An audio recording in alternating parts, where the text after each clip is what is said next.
Hello, hello. Welcome to Aether Cosmology. We're going to go ahead and start up this Twitter space, or this X space. Oh, we can get that mic working there. And, yeah. We're going to have an open discussion today about Aether and cosmology. I wonder where those topics came from. Who came up with that? Couldn't possibly be anything to do with the subject of this channel, right? Aether Cosmology.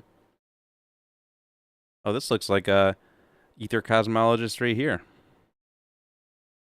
Would be good because, you know, we're talking about Aether and cosmology. We could use an Aether Cosmologist on the panel. Sir, would you happen to be an Aether Cosmologist? That is my profession among my many titles, yeah.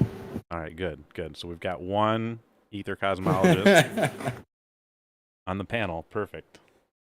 What do you think the three-letter abbreviation for an ether cosmologist should be? EKD or AED or AC. Is it a certified? This would be a CAC, Certified Aether Cosmologist. CAC. All right. CEC, one or the other. Go through your course, you got to get your certificate, and then you become a certified ether cosmologist. Oh, I think another Aether Cosmologist might have just shown up here. Sir, Mr. Bear icon there. Alan? Alan. Space audits. Sir, would you happen to be an Aether Cosmologist? Yes, I would be. I subscribe to Ether Cosmology. Good. Okay, so that's two Aether Cosmologists now that we have on the panel. Phew, we can talk about Aether and cosmology then. We could even form a consensus. Dude, I might actually be an ether cosmographist. I might have to rescind my former allegiance. Yeah. Can you, Dude, you could be both, right? I don't know. If I had known about cosmography before this, I definitely would have been like, yo, Toby, we should be ether cosmography. If there's an ether cosmographist, like role or job, I feel like that's where I want to be.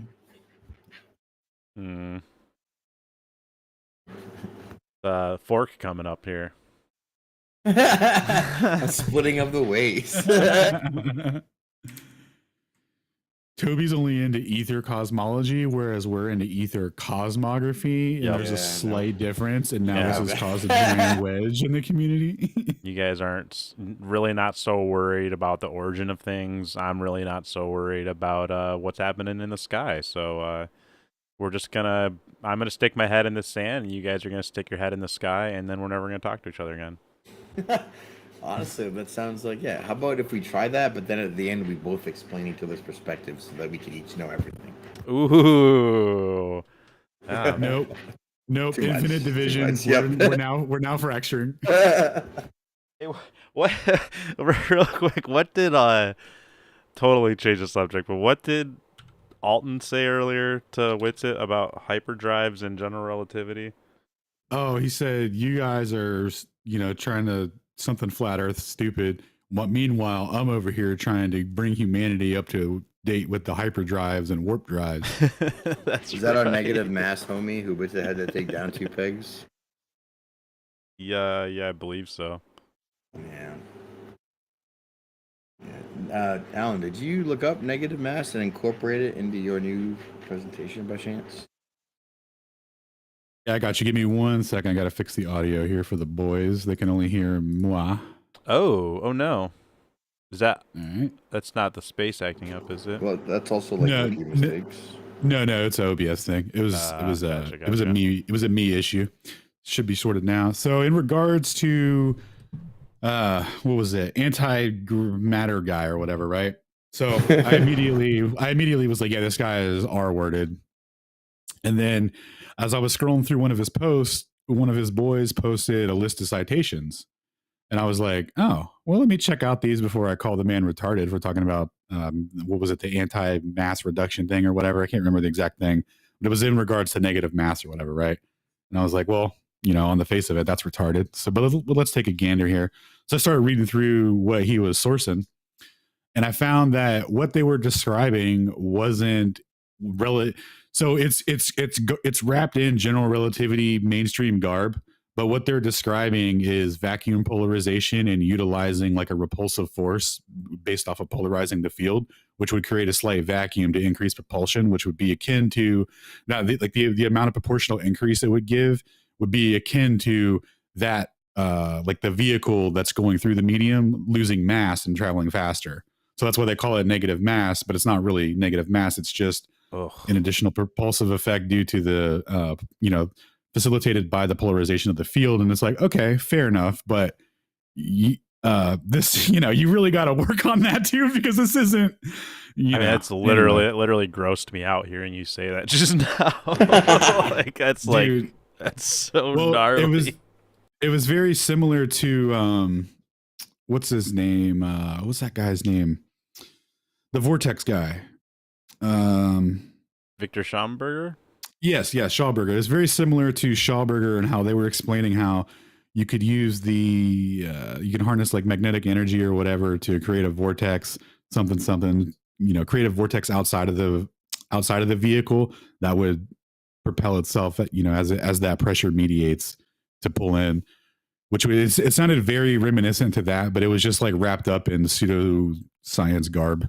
And then obviously like the documents are from the government. So a bunch of it's like redacted and stuff, so it has this like air of mysticism to it where they're talking about vacuum polarization, which is like, a real thing, but then it's mixed in with the the energy in space time and all this stuff. And it was like, I see what's going on now. It's like, you're taking vacuum polarization, you've shoved it in a coordinate system based on nothing and metrics called space time. And you're going to mesh it into bullshit and you're going to make something cool retarded. Why do you guys always do that? Yeah, he seemed to kind of be like repurposing words and stuff when I first saw his original post, and the way he was talking about using phase conjugate interferometry to warp the airplane was, dude, it was a little bit rough to follow. Dude, that was rough. The tone in which you can talk down to, but also try to embody and like help all of humanity was hilarious to me. I was like, oh, you're a savior who thinks we're all shit. What are you, like a Jewish savior? What is this?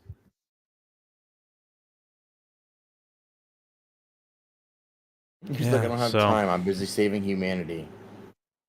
I don't have time to debate you with it. I have important things to do with negative mass. Oh, yeah. Yeah. Huh.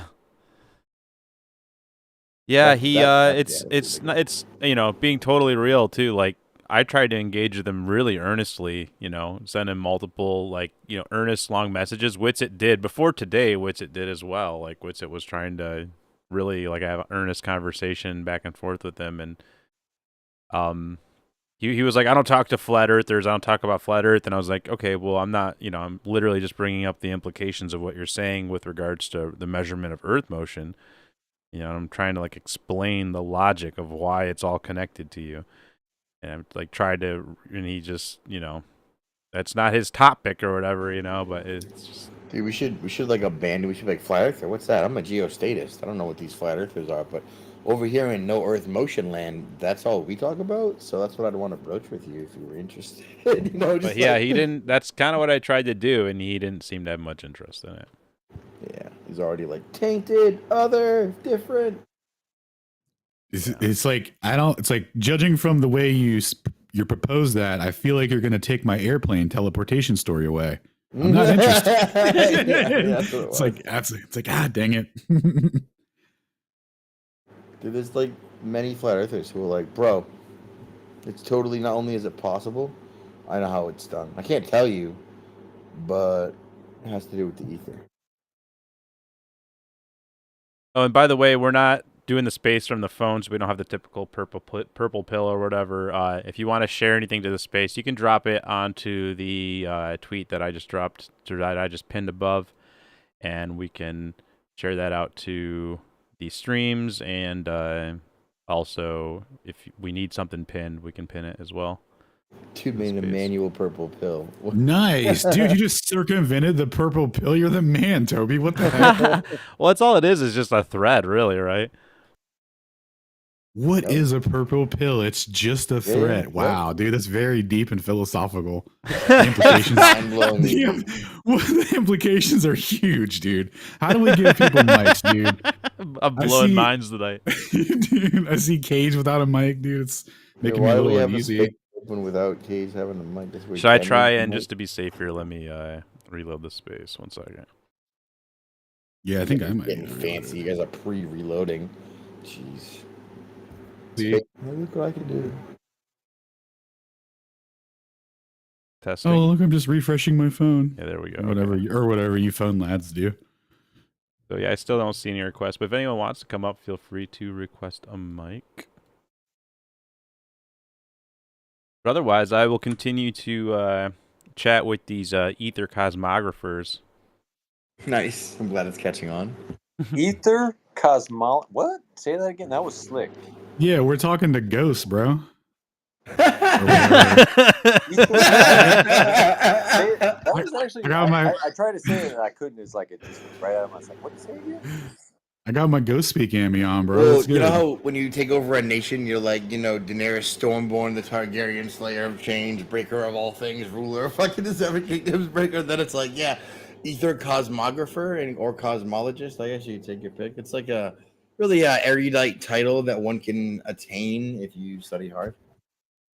Cosmographer, man, that's a word right there. That's an Aether Cosmographer. So like, not only are you familiar with all the maps and all the cosmos, but you ether that shit. You got the etheric thread between them, dude. Just navigating by the great animal heads in the sky. Bro, that's a really funny concept. I know. I can't wait till for Monday for you to bring it up. That might be a refrain in an AI song that somebody makes. Do you feel like you could repurpose old MacDonald had a farm? Ooh, no. Nope. The stone here? Oh, then maybe. Repurpose old MacDonald. Yeah, like I'm not gonna try. I feel like it could be done. I hear you, Star. Dude, I'm actually a master thief. I can steal anything. So if you challenge me to steal something, I will certainly. Shane, steal gravity right out from under the ball, real quick. How would you steal gravity if someone were to ask you to do that right now? How could you do it? You want to borrow a little shell theorem? Did you say shell theorem? Newton's shell theorem. Basically, just there's no reason that you would have a point in the center. It should be hollow because there'd be no point-specific gravity. You could just swap it out with little a, though, right? You can be like, yeah. I was gonna say that's one way to steal gravity from them. That's like taking the ball and then like holding it up where they can't reach it. And then you could also do a kinematic derivation where they can like still hit it, like they can still reach it, but they just can't get it. Dude, did you see the reaction when I went to Eminem and did that? They were like, I'd like to see you do one of them kinematic derivations or whatever on the spots right now. And I was like, cool. Didn't you know your boy came prepared, right? Like, I'm ready. It was like, all right, you got like height equals 1/2 AT squared plus VT, right? It breaks down to just a function of height and time. So little a just 2 times height over time squared, right? Drop, say, a ball. 1.43. You can't do that. Squared. Stop him. Somebody stop him. The way that he was screaming at you is like I've always heard of like a rape whistle, but I've never seen it. It was with that heard of it. No, stop! But this dude literally pulled out a rape whistle and was just like, whistle, or whatever, however they work, whatever noise they make. But he was literally doing that. It was crazy. Yeah, it was really fun. Dude, Demon Star was so pissed about that. They put up a clip after I came in there and wrecked them. They were like, Shane gets wrecked at the MMM. That was the name of the clip. And I saw it the next day and I was like, Nice. That's not how I remember it, but I'm going to go check that clip out and see what you guys kept. And I was like, oh, I will make a clip out of this. Thank you. Or whatever. What a take on reality. Like, dude, you know how like Witsit has debates and everyone thinks like all the Globers rally and they're like, yeah, Salad, you get him. Oh, angry dog. What are you doing? He heard some Witzik or word salad. One of those. Yeah, he was like, "We don't word salad here. I told you not to say that." He got really upset. Not gonna put up with. Yo, welcome, Stone. Yo, hey, yo, hey. Happy Thursday. Stone. My man, what's going on? Just chilling, man. We were talking about AI music, and I socially shamed Shane in front of everyone while you were gone to make sure. He was talking about some new lyrics he was going to rip up and just have it completely generated by an AI with no human intervention at all. It's crazy. It's tragic.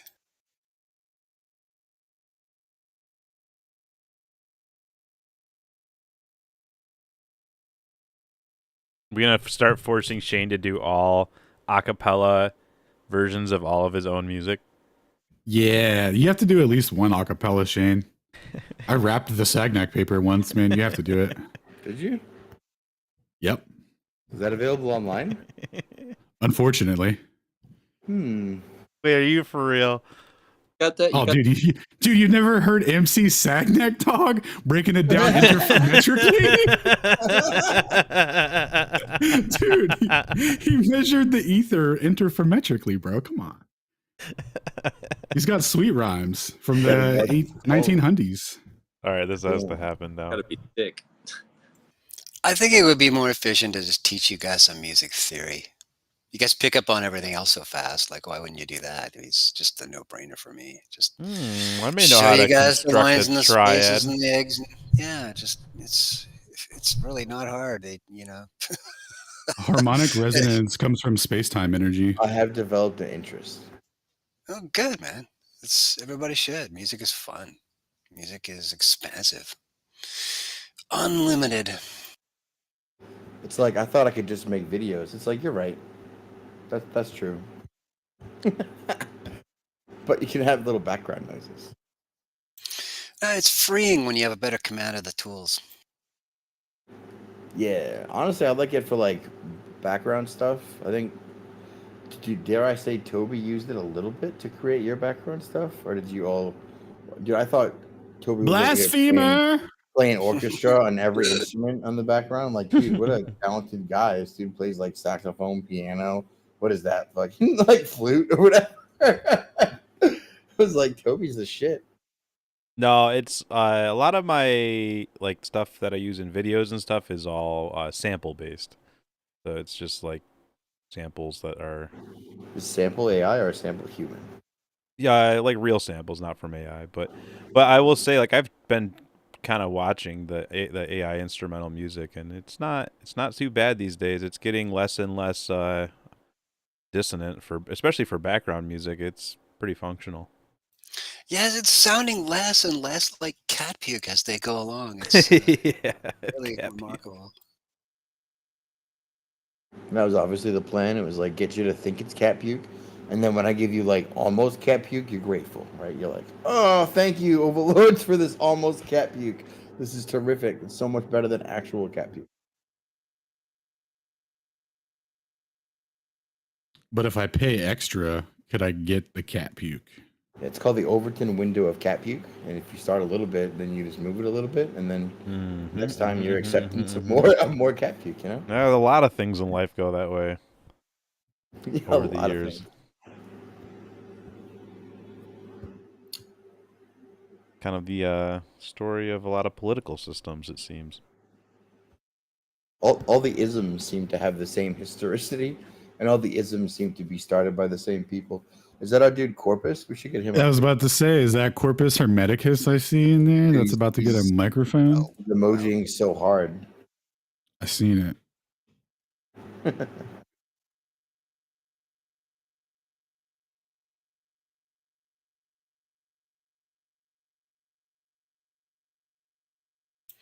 just grabbing a drink. I'll be right back. Explain seasons, Flair. Hold on, I have copy paste less 7 post lists. Dude, So have you met Chad? Dude, there was literally a guy that said, "Give me all the seasons, this, that, and the other," like a whole paragraph of stuff. I was all like, "Okay, well, what shape is your Earth you going with here, so I can compare it to it?" Yeah, dude, I know that. Like, even if you give them all those answers, their demeanor and response doesn't change at all. And I've proven that by literally comprising a list of all those answers. So, like, when people do like when they scatterbrain just like list shit, I'm like, ooh, challenge accepted. Let me roll up my sleeve, right? Let me get one post, and I'll address every single one of those, which I've already addressed somewhere else on Twitter, right? That's the game I played. Now I'm like, I've already, all right, where's this post? Yep, okay, that's this sunsets, angular resolution, optics, stars, compression, gravity, and this one. Okay, that's 8 posts. Here you go, all addressed. Seems like and it gets to the point where you realize, or they do something that reveals that they're not listening anymore. And then every dude, time you get to that point, it's just like, oh, there it is. Like, now I what know. else? Like, you get pushed to the wall and you just shotgun scatterbrain 7 topics, and then the dude answers every single one of them. Like, what do you do? You don't listen and you repeat one of them, or you come up with something else, or I mean, Attack. yeah. But it's just on our end, it's like you see it happen, like, oh, there it is, there it is. You're not listening anymore, and then you can just Yep. predict everything from then on, and you now know that this person is not working in good faith. Yeah, like you're sure that they're not listening well before they ask you the scatterbrain list of 7 topics as an Yes, aside. yeah. I mean, So, like, sometimes you can kind of like sniff it out, but you're like, all right, I can't rightfully call it out yet. And then dude, it's like, honestly, I move forth. I put forth that they're never listening from the get go. yeah, They're only it's just waiting. unfortunately, Yeah. yeah. I've been got too many Yeah. times recently, so I'm like, I'm like, Same, yeah, you're right, you're right. same You guys still dude. giving people the benefit of the The doubt. last the last couple times I got doubt, or I got like that, I was mad at myself for giving him the benefit. I was like, oh dude, he's getting it. And then they just turn around and hit you with the Men in Black same answer, like they'd heard nothing. Right. And I was like, damn dog, like it's like fool me once, shame on me or whatever. Fool me 1,000 times, it's my fault or whatever. I think I said that backwards, but anyway, very reminiscent of that, where like my default now is just kind of like, this person's not even going to listen to me at all. And they probably hate me. And they're about to take out some issue with on me that I have nothing to do with, but it'll be good for them to get it out therapeutically. So hopefully I can help in that regard. That's super pessimistic. Oh boy. I mean, yeah, that's rough. you can like listen to their first sentence and make a judgment. That's kind of what I do, right? I'm like, oh, you sound like a dick. Oh, turns out you're a dick, right? Or like, Yeah. oh, do I sense empathy? Is you being genuine, right? And if you're asking, it's probably yes. Because it's like so weird and off-putting. We're like, what is that? It's a smell I haven't smelled in a long time. Is that being genuine? Whoa. Yeah. Well, that's why I kind of have to be. I have to be rude. I have to be rude a lot of the time. I have to, and as soon as I can tell they're not listening, I have to immediately call it out and be like, okay, so you're not like. It doesn't feel good to do that, but if I don't do it that way, then I'm going to end up wasting my own time because. Yeah, it's all about that efficiency meter, right? Like if I'm wasting energy and I think I'm trying to speak to you and you don't give a shit, then I feel like I'm wasting my time, energy, and words. But it's like, yeah, no, I know the guy I'm talking to doesn't give a shit and isn't listening. And I think what Witsit was doing is smart. Like, oh, do you have 7 followers? Yeah, your love posts go unrequited, but like nobody gives a shit what you think. I'm not gonna waste my time. And it's like, oh, did you make a valid point? Of course not. You just circled jerk other Globers, didn't refute the point. But like, if you actually want to waste your time and energy, then you do it full throttle and you just like plow a post, right? So did we lose Hermeticus? We did. Yeah. We never had him, some would say. He threw me 7 fire emojis on 3 posts and then bounced. So I don't know what that means or what to make of that. Bizarre. He flew too close to the sun and he burned out. 100. All is not lost. We still have our ambassador. Hell yeah. Roll out the red carpet for Madam Ambassador. Just everyone be quiet. We'll see what she has to grace us with today. Oh, is it 9:30 yet? She's going to give a public service announcement at 9:30. I heard there was a public address, yeah. Something about the haters will be addressed. I guess we'll see. Oh, yeah? think she had a clinical diagnosis and a personal opinion put together into.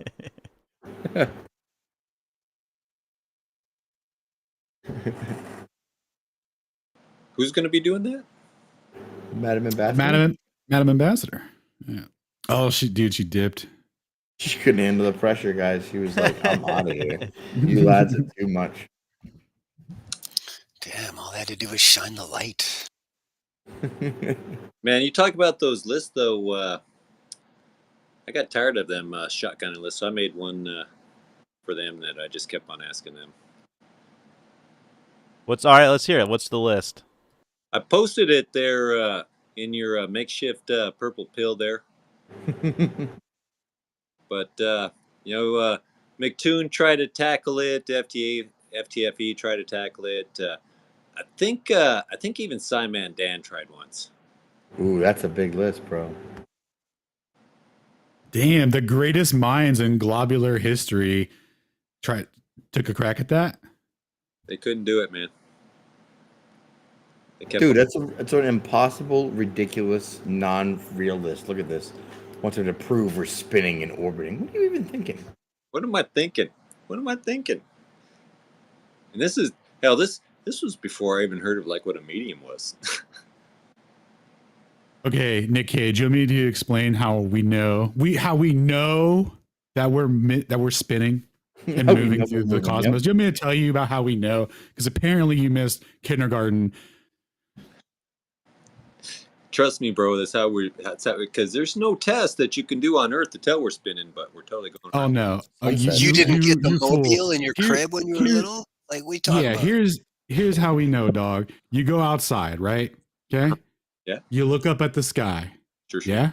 Yeah. Okay, it's daytime, and then it's going to become nighttime. How did it happen on Les Globe? How did it happen? How did that happen? Answer me this. Riddle me this, Batman. You think the sky just moves around us like what, are you a caveman? Go back to no flat earther can answer that. Dude. I've never heard a flat earther give an answer to that. Honestly, guys, they're so dumb. I've never heard him answer that. We got him. We got him, boys. Checkmate. It's a globe. Pack it up, boys. Oh my goodness. It's like 3 + 3 is the only way you can get 6. You cannot get 6 if you do 4 + 2. You cannot get 6 if you do 7 - 1. Okay, so there. Yeah, that's a great example. It's like they got taught math. They were like, look, here's addition, right? Here's a single example, 3 + 3. They were like, ooh, I get it, 3 + 3. And then we're like, hey guys, 2 + 4. They're like, no. I just learned that it was, you know what I mean? It's like that's that mentality. Do you know how much? You know how much education it took me to figure out that 3 + 3 = 6? How many years? How many tests that I failed and then retook, and then those people that were even smarter than me that you have no idea that wrote those papers. I am about 3 + 3 = 6. But they're like, oh, you didn't absorb the principle at all. You just repeated the thing they told you, meaning you didn't learn shit. Holy cow. You know, like that's the worst part. It's like you didn't learn anything. You didn't know that you could get 6 through all these other ways. Shit, you can introduce a variable and be like 2x. Oh, God, now what? You know, like, it's funny.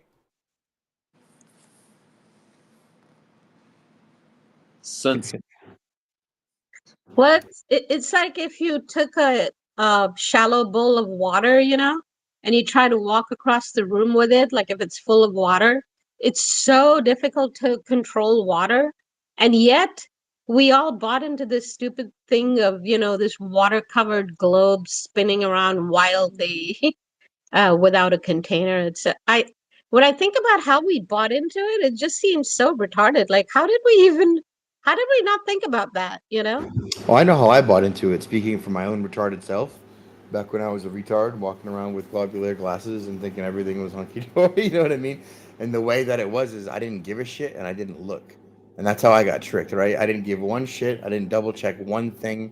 They were like, gravity. I was like, cool. Sticking to a ball. I'm like, sure. They were like, look at it spin. I was like, whoop-de-doo, Where's my video games at? I'm going to go back to it. The key was the grade. Dude, it was all about getting the grade. There was only one way to get the grade. You had to repeat that shit. You had to prove that shit. You had to regurgitate that shit.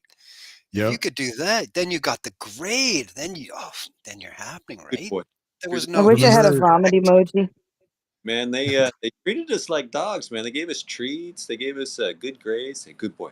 Here's a good. Here you go. Go show your parents you got good. Here's a gold star. You want a gold star? You Tell might us what get Jupiter's made out of. scholarship. Oh, it's a ghost star. Oh, it's a ghost star. That was training for the vaxxers later. They were like, who wants a job? Who wants to feed your kids? Who wants to go on public transport, right? So we transition right into that. Who It's like, wants oh, a crap. donut? Yeah, Who wants What's a a donut? Yeah.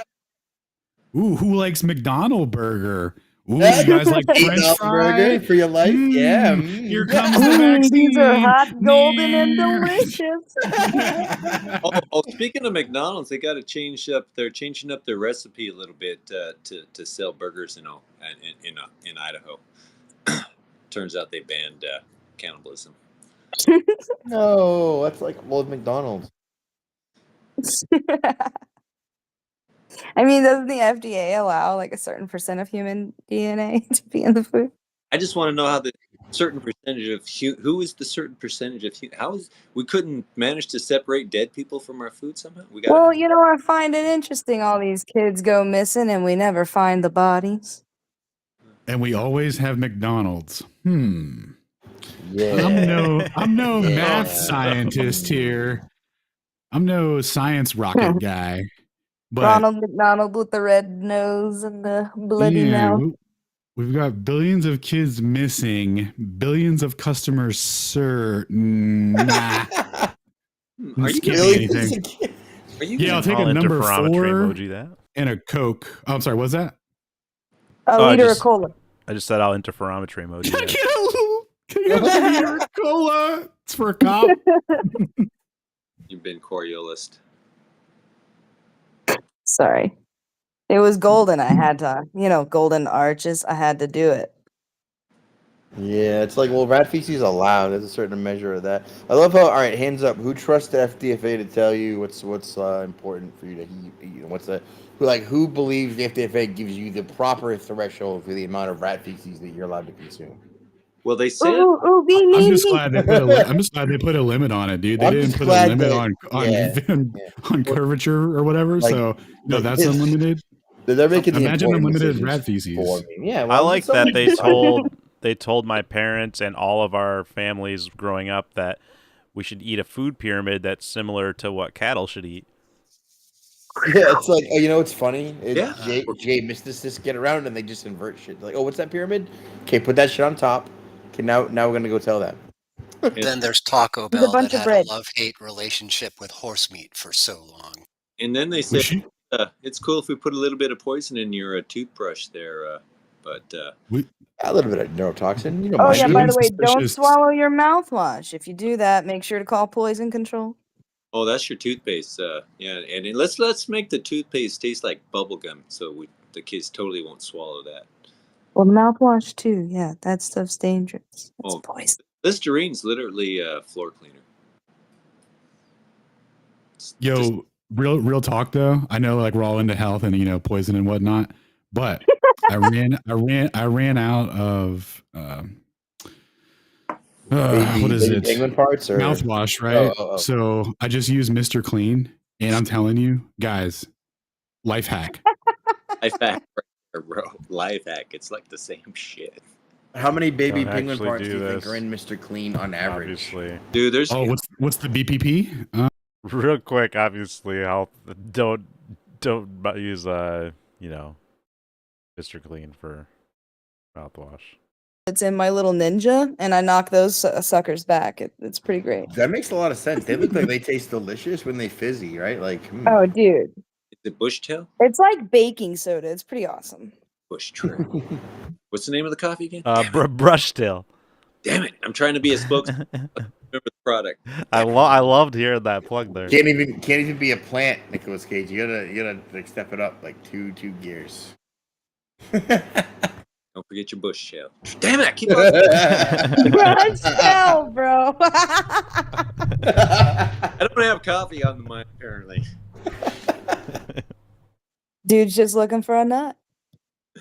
Keep on bush. Well, not with trails, but regardless, There is no penguins in it. No penguins. That we know of for sure. Certified. Yep, we're like Totally a Bigfoot, though. 77% sure, so that's pretty good. Well, Actually, certifications the from latest the numbers FDFA have just also. come in. Yeah, We're now 63. 97. We actually just went from Sigma 3 confidence, which is 99.97% sure, to Sigma 5 confidence, which is 99.9999997% Oh, like an arc second.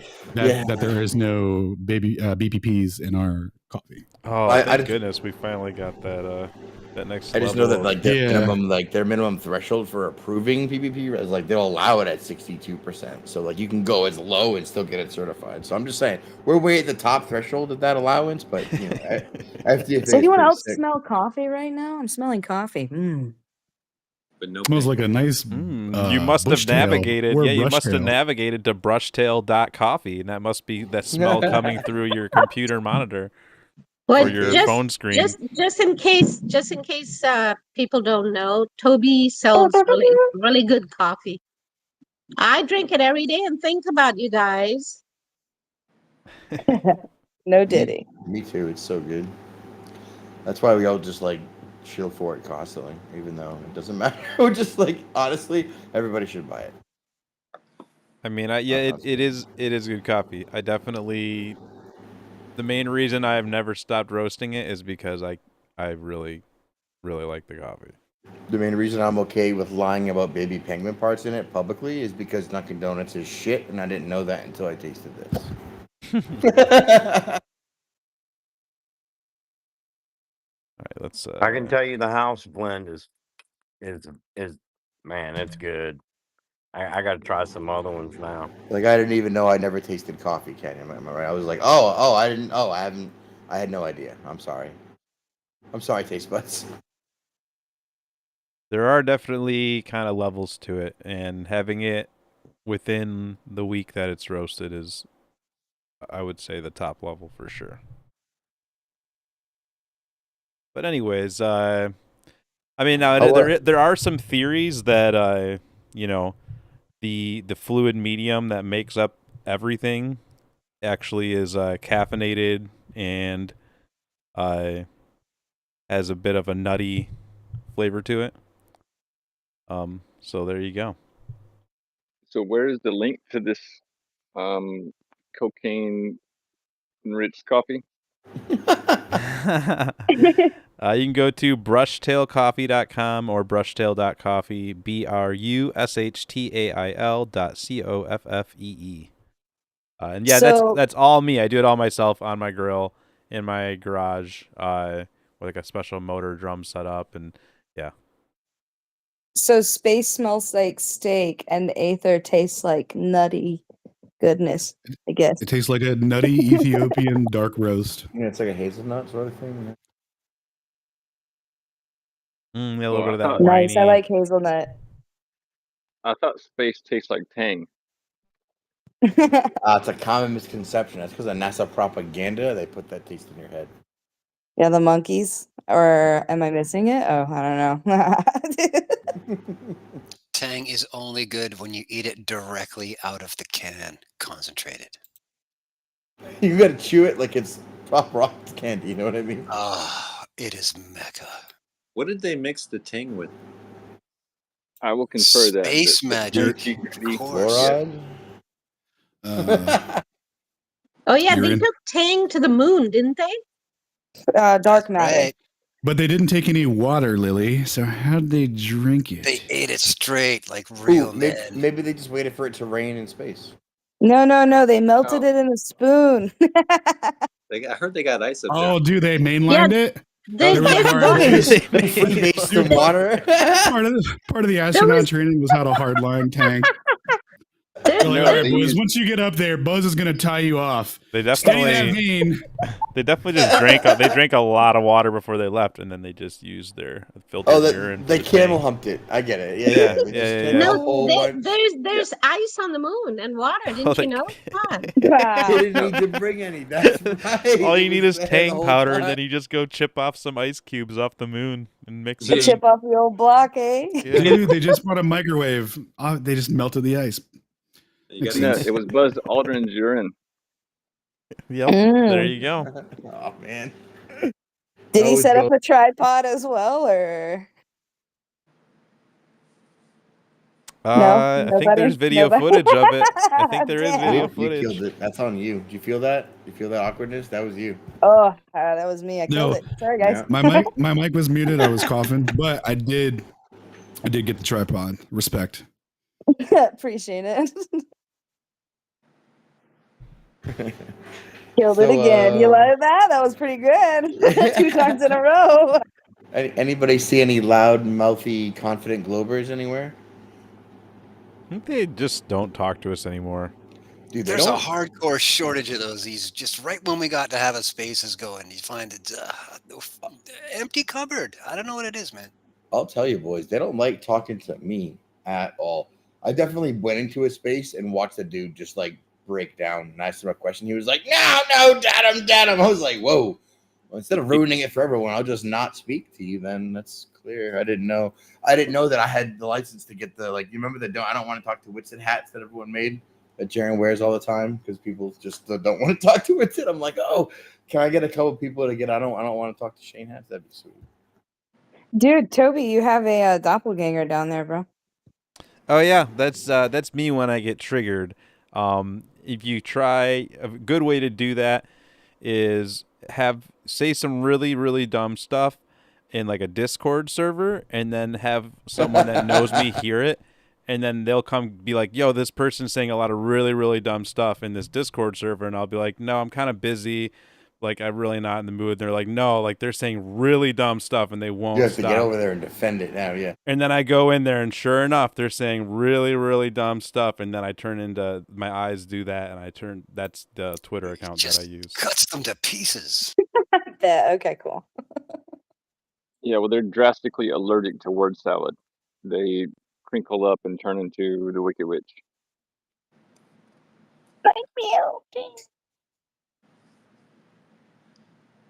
Yeah, I like to stay in the thread zone, run them thumbs.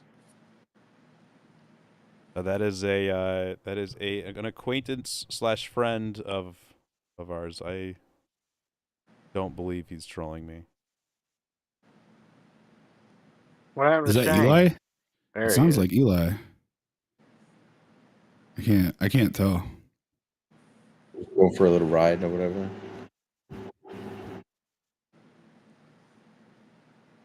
Well, I've been looking into this whole thing, and I'm beginning to think that you lads might be like either AI or CIA. I don't know. I'm just really wondering about you people. You guys are too articulate and logical to be natural humans. Like, natural humans aren't smart, okay? We're dumb, okay? And I think that you guys are just CIA plants. You have to be. Whoa, slow down. Is that a fourth ether cosmographist that I sense in the audience? Speaking up, is that a wow? Panel member has become another ether cosmographist. A lot of ether sciences going around tonight. Cosmographers, cosmologists. I think we even got I think someone even said they were an ether cosmetologist, and they're doing some kind of special makeup thing.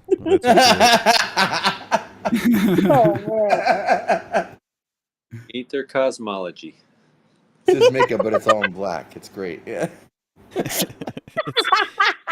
like where you get your haircut, but theoretically. Hairstylist, that's even more funny than you know.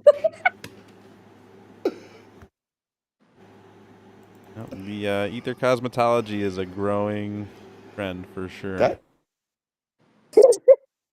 think.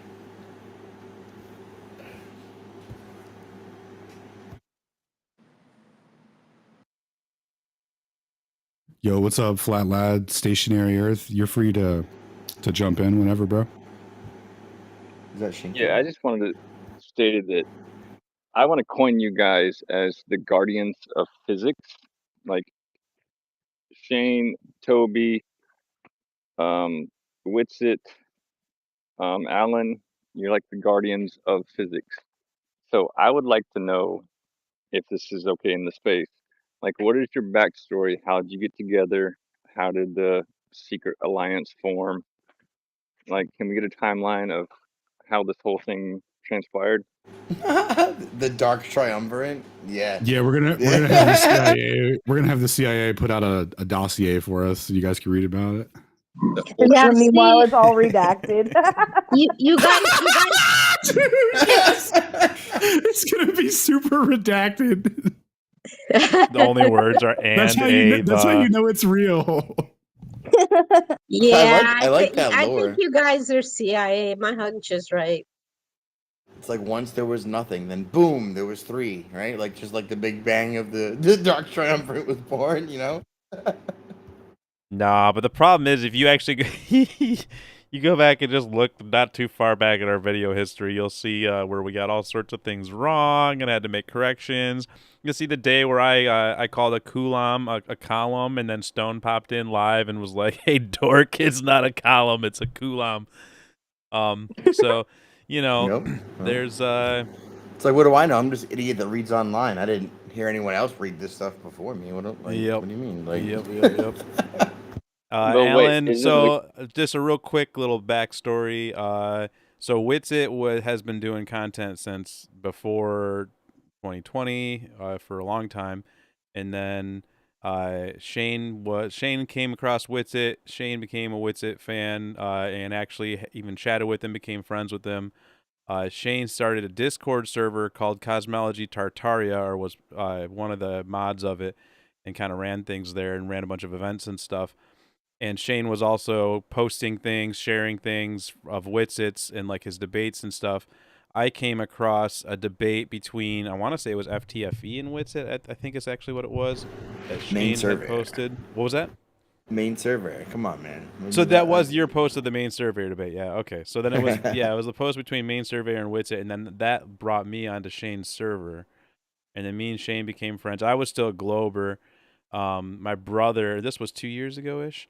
My brother was a flat earther, and he had been like pestering me about it.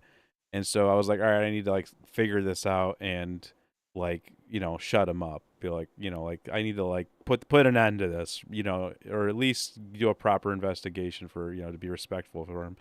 And then, I already kind of knew the moon landing was fake, so I was actually kind of a little bit afraid to look into it, I think, secretly. Kind of just trying to ignore it. And then, yeah, I popped in. I found a bunch of Shane's content stuff Shane had posted of Witsit and such. And then I popped onto their server. And then Shane and Witsit, especially Shane, like kind of took me under their wing and, chatted with me, answered a bunch of questions. And then Alan had been like an OG flat earther for a long time.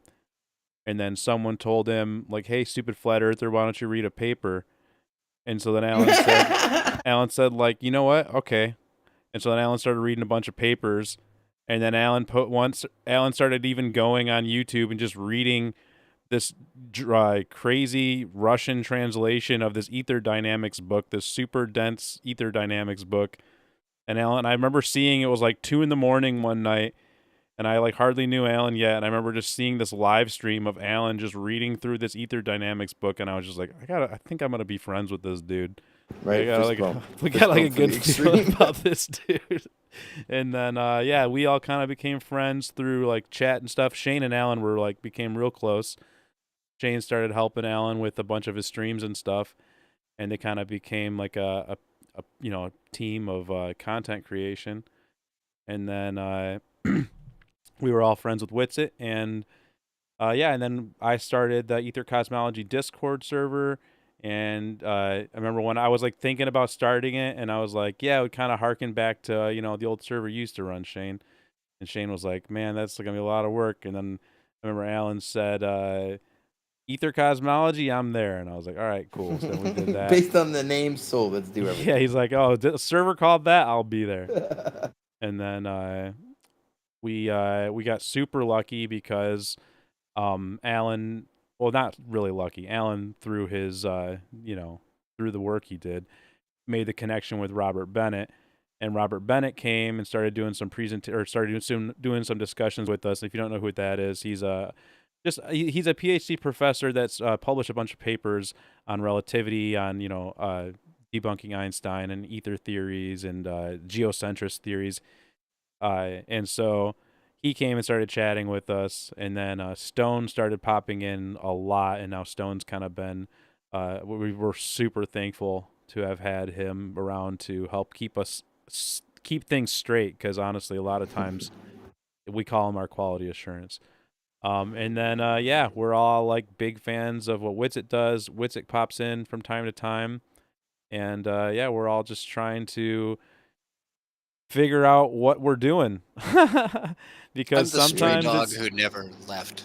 What's There's that? the history. There's the history. No black magic required. No, Yeah. I'm the stray dog who never left. Kinda, yeah. Yeah, that's not a bad way to put it. But then also Stone runs his own Telegram server, or his own Telegram chat, and in his own Telegram channel, and you should check both of those out, because he's got a lot of fantastic content over there. If you're not a part of that, you're crazy, because it's just good content. Yeah, dude, the main thing to take away is anyone listening who doesn't do any of this stuff can just sitting on the couch and listening to us. Like 2 years ago, you could just make a move like right now, and you can be making moves and helping everyone understand things in like 6 months, right? It's super easy. Like one dude can challenge you to read a paper, and you can be like, all right, I'm gonna be Alan. Ready? I'm gonna read 873 papers on the internet just to spite you. I'm gonna spite learn me an encyclopedia knowledge worth of flat Earth material just to show you how wrong you are. Whatever. Honestly, a lot of good came from spite learning and spite. And just as far as careers and backgrounds go, it's a pretty wide range. That's for sure. Yeah. It definitely started as spite learning, but then once you start learning, like you're like, oh, I want to do more of that. Like it became addicting. It was like a thing that had been missing that I didn't know was missing. So shout out to anyone out there who's just like I get like Toby was saying, we get stuff wrong all the time, but just put yourself out there and learn something, man. Just start reading some stuff. You'll figure it out eventually, dude. Like, what's it gonna hurt? Like only Witsit is not wrong any of the time. It turns out most of us are just normal. And Pizio can interpret anything intuitively. It's crazy. He's like a superhuman in that regard. Yeah, and lucky for us, we're like cool. We're not like, oh, I hate you because you're different and smarter than me, and now because you're gonna make my thing look stupid and less bright, I'm gonna start a vendetta. We're all like, oh, can you improve my thing? Awesome. Can you make it better? How can you do it for me? All right. What steps would you take though? But Alan, how is it pronounced? Pizio? Yeah. It's Pizio, 100%. Don't let anyone tell you differently. And when people start talking about Ptolemy, dude, there's literally a giant fucking P before that T. Right? Where's the quality assurance man of Stone to be like, it's Ptolemy, guys? You're close, Alan. You're always close on that pronunciation. It's actually a little bit closer to Ptolemy. You got to get that.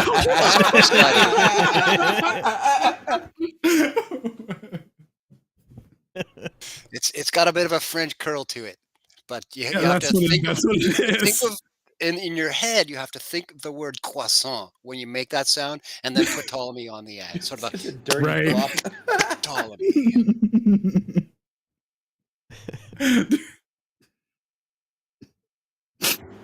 Yo, we got proud down there. Although I decided to click on someone's profile, so I navigated away and left the thing. So I can't. I think I broke Alan. Dude, that was funny as hell. I was just laughing super hard. Yeah, that was pretty funny. You got to think of a croissant. Oh, Stone, by the way, you successfully socially shamed me into learning names that I don't know. Like before I read them out loud or like do presentations on them.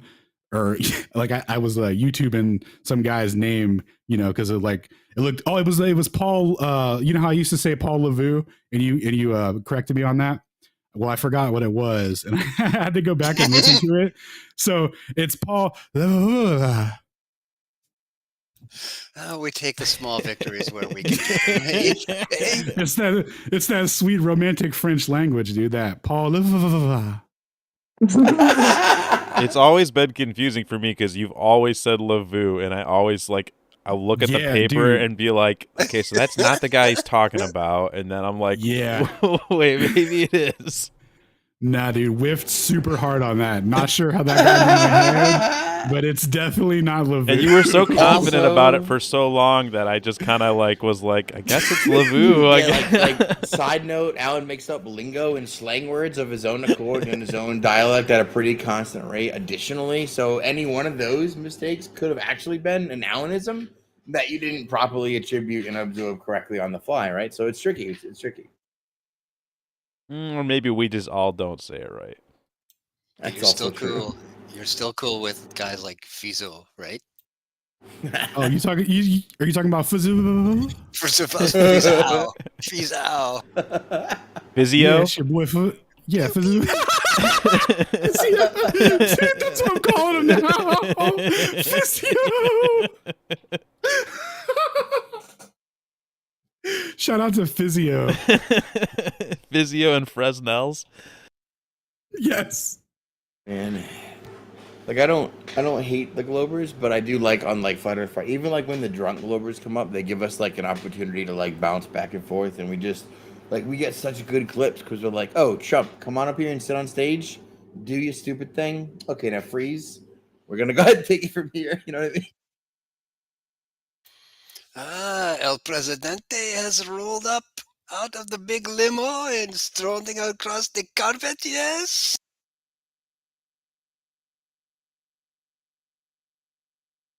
Okay. Where is El Presidente? Hold on, we're getting Secret Service to clear the room. Gotcha. Yeah, you gotta check with Secret Service first before you let him in the room. That's right. The pressure works. Yeah, I see.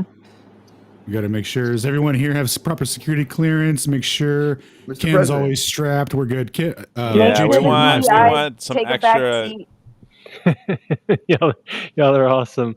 I just watched The Truman Show. My wife had never seen it, so I was like, "Hey, babe, you got to watch this." So we watched it, and my kids too.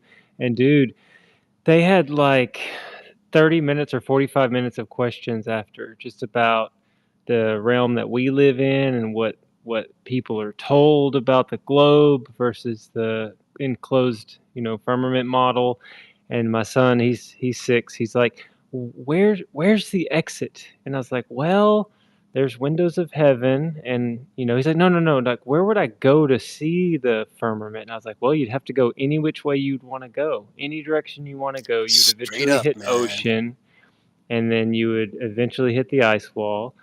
And he's like, oh, and then you keep going. And it was so cool because I got to be honest with him and say, once you hit Antarctica, I don't know if it's 1,000 miles, 2,000 miles, but it was fun, man. Just a fun family night with lots of questions. But I'm here now. Wicked. Well, welcome. Always glad to have you. I was going to ask, have you had some people with some interesting questions or folks genuinely asking questions tonight?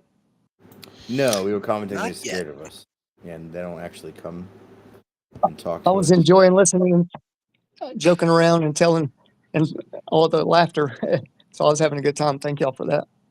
So I'm curious how much somebody knows in the room about photography.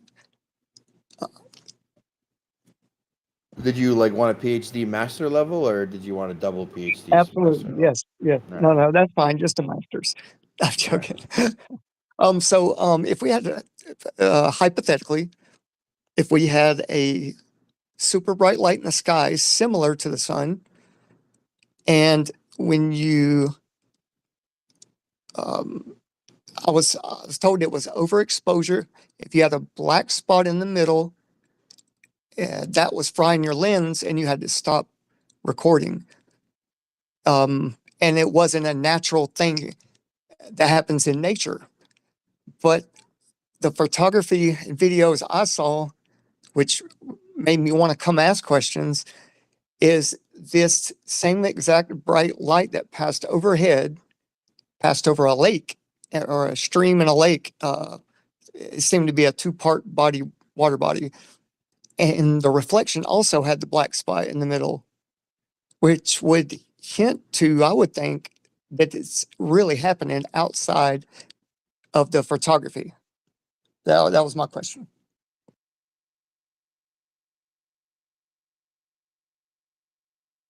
I'd have to see the specifics. That sounds interesting, but yeah, I'd have to see the specifics. It sounds like it's a, I mean, that could be something. Yeah, I don't know.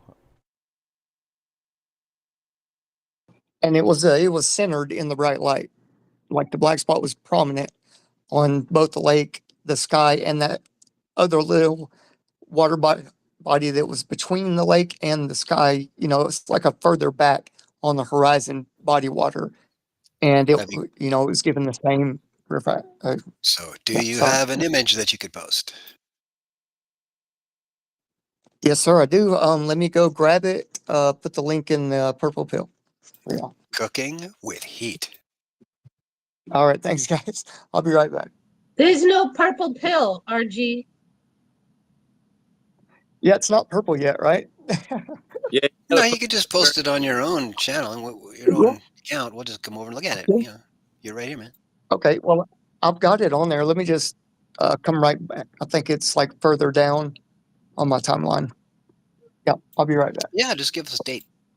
Hell yeah, brother. Yo, is that Sinpu? Man, I always say it wrong. Shinku. Shinku. Thank you. What up, G? How you been, dog? And you jacked up his name though, but I can't barely read it. What's up, yo? How's it going? Going good, man. Going well. I was reading about an interferometer the other day that was that utilizes a beam sourced out of a nuclear reactor, and every time I think of a nuclear reactor, I think of you. So. I appreciate you just broke up at the end there for me. Last 5 words. Oh, I said every time I think of a nuclear reactor, I think of him. Is that a Hallmark Valentine card? I think so. Dude, he hit me up one night with this. I can't remember what it was, but I was like, "Nah, this is dumb."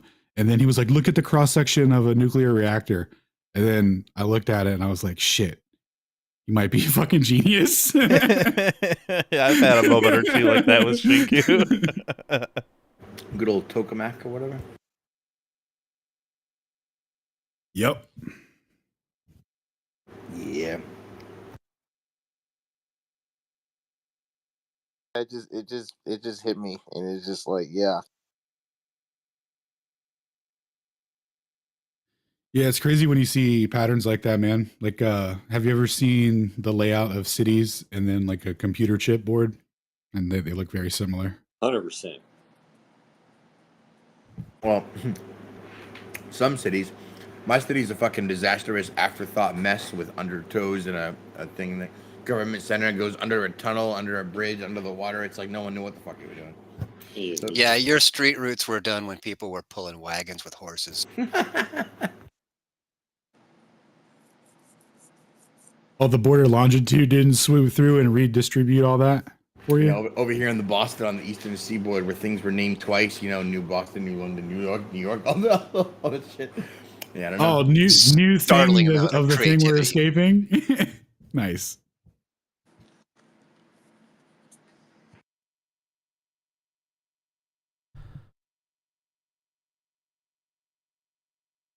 But yeah, I don't miss the Globers. I just miss the clips from the Globers. I think we had a good week of clips. I think that one Friday, that one douchebag Glober who we would have banned outright gave us the opportunity to flex some nice knowledge on him, which was. Oh, you mean Clay or Social or God, take your pick. No, no, definitely not any of those guys. Okay, good. Well, I think, yeah, I don't know. They don't seem to want to pop in over here. I don't really have anyone blocked these days. I don't think Alan does, and you are not currently a co-host, so if anyone wanted to come pop in. But, this is also just titled Open Discussion, Aether and Cosmology, and most people that are not versed in these things will just, the most that they can say on the topic is Mickelson Morley debunked the Aether without knowing what that means or what debunked means, or I love that. what a proper understanding of ether even is. So, yeah. I love when they flex their Google search one-page result knowledge on us. Like, bro, I've never Googled it before. You got me, right? Not only have a published database and hundreds of PDFs to put on the cause, but Google, didn't think of it. Nailed it. And then you get guys like Peter that just say ether every other word. Man, you don't get guys like him. He like broke. I gave him one speech on like the geographical datum of like what a graticule is, and he was like, gratum, daticule, gratum, daticule, daticule, graticule. It was like he was done. It was like, oh, were you retarded before, or did you just go retarded? Oh, there he is. Yeah, he tried to troll us last week, and that was a big waste of time. So, yeah. He is a waste of time. It's ridiculous. Oh, maybe he's got a definition of space-time for us now. Oh, do you want me to invite him up? No. No. No. I mean, all right. I was only going to do it if Stone had a very particular line of questioning for him. How about real globals? Not really, man. It's your discretion. No, I'm okay with it. Last week it was really rough. It wasn't even interesting because he was just trying to troll, and it wasn't even entertaining. Well, what we figured out is how light permeates through an ether as it pertains to the shape of the Earth, and your orthogonal ether amounts to the datum was not orthogonal enough, so it was. Or orthogonize itself to be orthogonal with the orthogonized. Yeah. He just said orthogonal datum and like made it like over and over again with every word that he said. Datum. Nice. See, look, we don't even need it. We did this whole thing. It's his whole act. I remember when I said that the ether regains its space violently. I don't remember what your counter was to that. I'm just not thinking about that right now. Do you remember what your counter was to that, or you don't remember? That a sonic boom? Oh, I can't remember. I think it was in regards to the singularity thing, but I think it was we have different definitions of counter space. I think was like the ultimate thing. Like, not that it was like a refutation to it. I think that's what it was. Just different conceptualizations of the mechanism. Okay, I was trying to remember because I just thought that just came across my mind. Orthogonal. Yeah, basically, when you're orthogonal to the perpendicular, you're good to go. That's some good data. And then that'll create a harmonic vortex that'll resonate in perpetuity. And then, like, sometimes it'll exert like extremities, but not always. I like quick learners like that. I like people who pick up shit on the fly, and then I like people who try to bullshit the bullshit artist, dude. It's like, oh, we just deal with trolls all day. You don't think we're gonna sniff that out? He's like, orthogonal ether to the thing. We're like, word salad, bullshit. Hey, you can't word salad us, dude. What are you talking about? Well, you know what was crazy is, like, you know, he orthogonaled so many times that he just happened to come into the one stance where it was related because I was talking about the orthogonal alignment to the thing. He did find every situation in which orthogonal actually applies to use it. I was like, oh, did you actually listen? That's dope. And then he was like, no, orthogonal. And I was like, nah, god damn it. Yeah, you got me. It's like when you call someone and it goes to voicemail and their fucking voicemail is, hey, you guys already know. Hey, dude, what's up, bro? Been a long time. Psych, I'm not actually here. You're gay as hell. Leave a message. I'll call you never. It's like, god damn it. They get one friend that does it all the time, and you're calling him, and it's ringing, and you're like, it won't be this time. It'll be him. I need him to answer. He's gonna be there, right? And it's ringing, and then it answers. You're like, oh, I know it's him this time. And of course, that asshole friend that actually keeps up with changing it so it gets you on random occasions. Oh yeah, dude. He's got backups. You guys have friends that are anti-flat earthers? Because only those people put that much time into stuff like this. I don't know. My dad totally did it. He got my ass. I called the other day. I was like, oh, shit. Oh, he's taking forever to answer. And then he finally answers right. I'm like, oh, hey, what's up? And it's like, yes, voicemail. Well, got you. Oh, man. Got you, dog. Mine is roasted by my own dad. Mine is my own voice doing like an impression of the robot voice, and it's like, hello, you have reached 312, and like it like reads my number, and like I did it as a joke, and then I like started getting like I forgot about it for like over a year, probably for years, and I remember I think it was my brother or someone was like, hey, I tried calling and I thought it was your phone number, but it was like a really weird voicemail, and like I was super surprised, like it apparently threw a few people way off, like they thought it was not my phone, I guess. We got this Publishers Clearinghouse check, but it's not it's not him, so.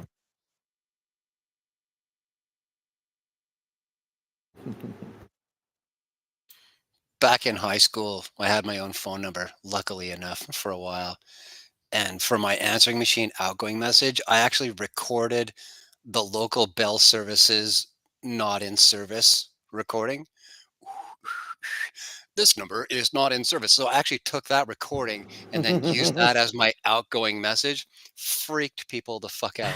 I actually got a call from like, I don't the know. phone Did he company. move? I don't know. The fucking phone company called me up and said, hey, like, we don't want to do any more service calls because of your message. Could you please change it? Thank you.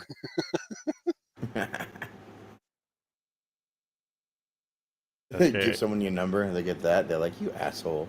He moved on me. I know, he gave me a fake. No, it's a fake number, Karen. Yeah, I don't know. This is a message from region DS2. Asshole. We used to make our voicemails like we actually answered the phone, you know, it's like, hello? Oh yeah, what's up, man? How you doing? You know, and carry on and always fool people. That was kind of fun to do. I enjoyed that.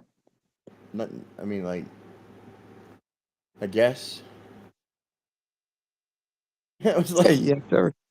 Hey, That's funny. I posted that. That's funny. By the way, we were just talking about how we hate people that do that. Oh, right.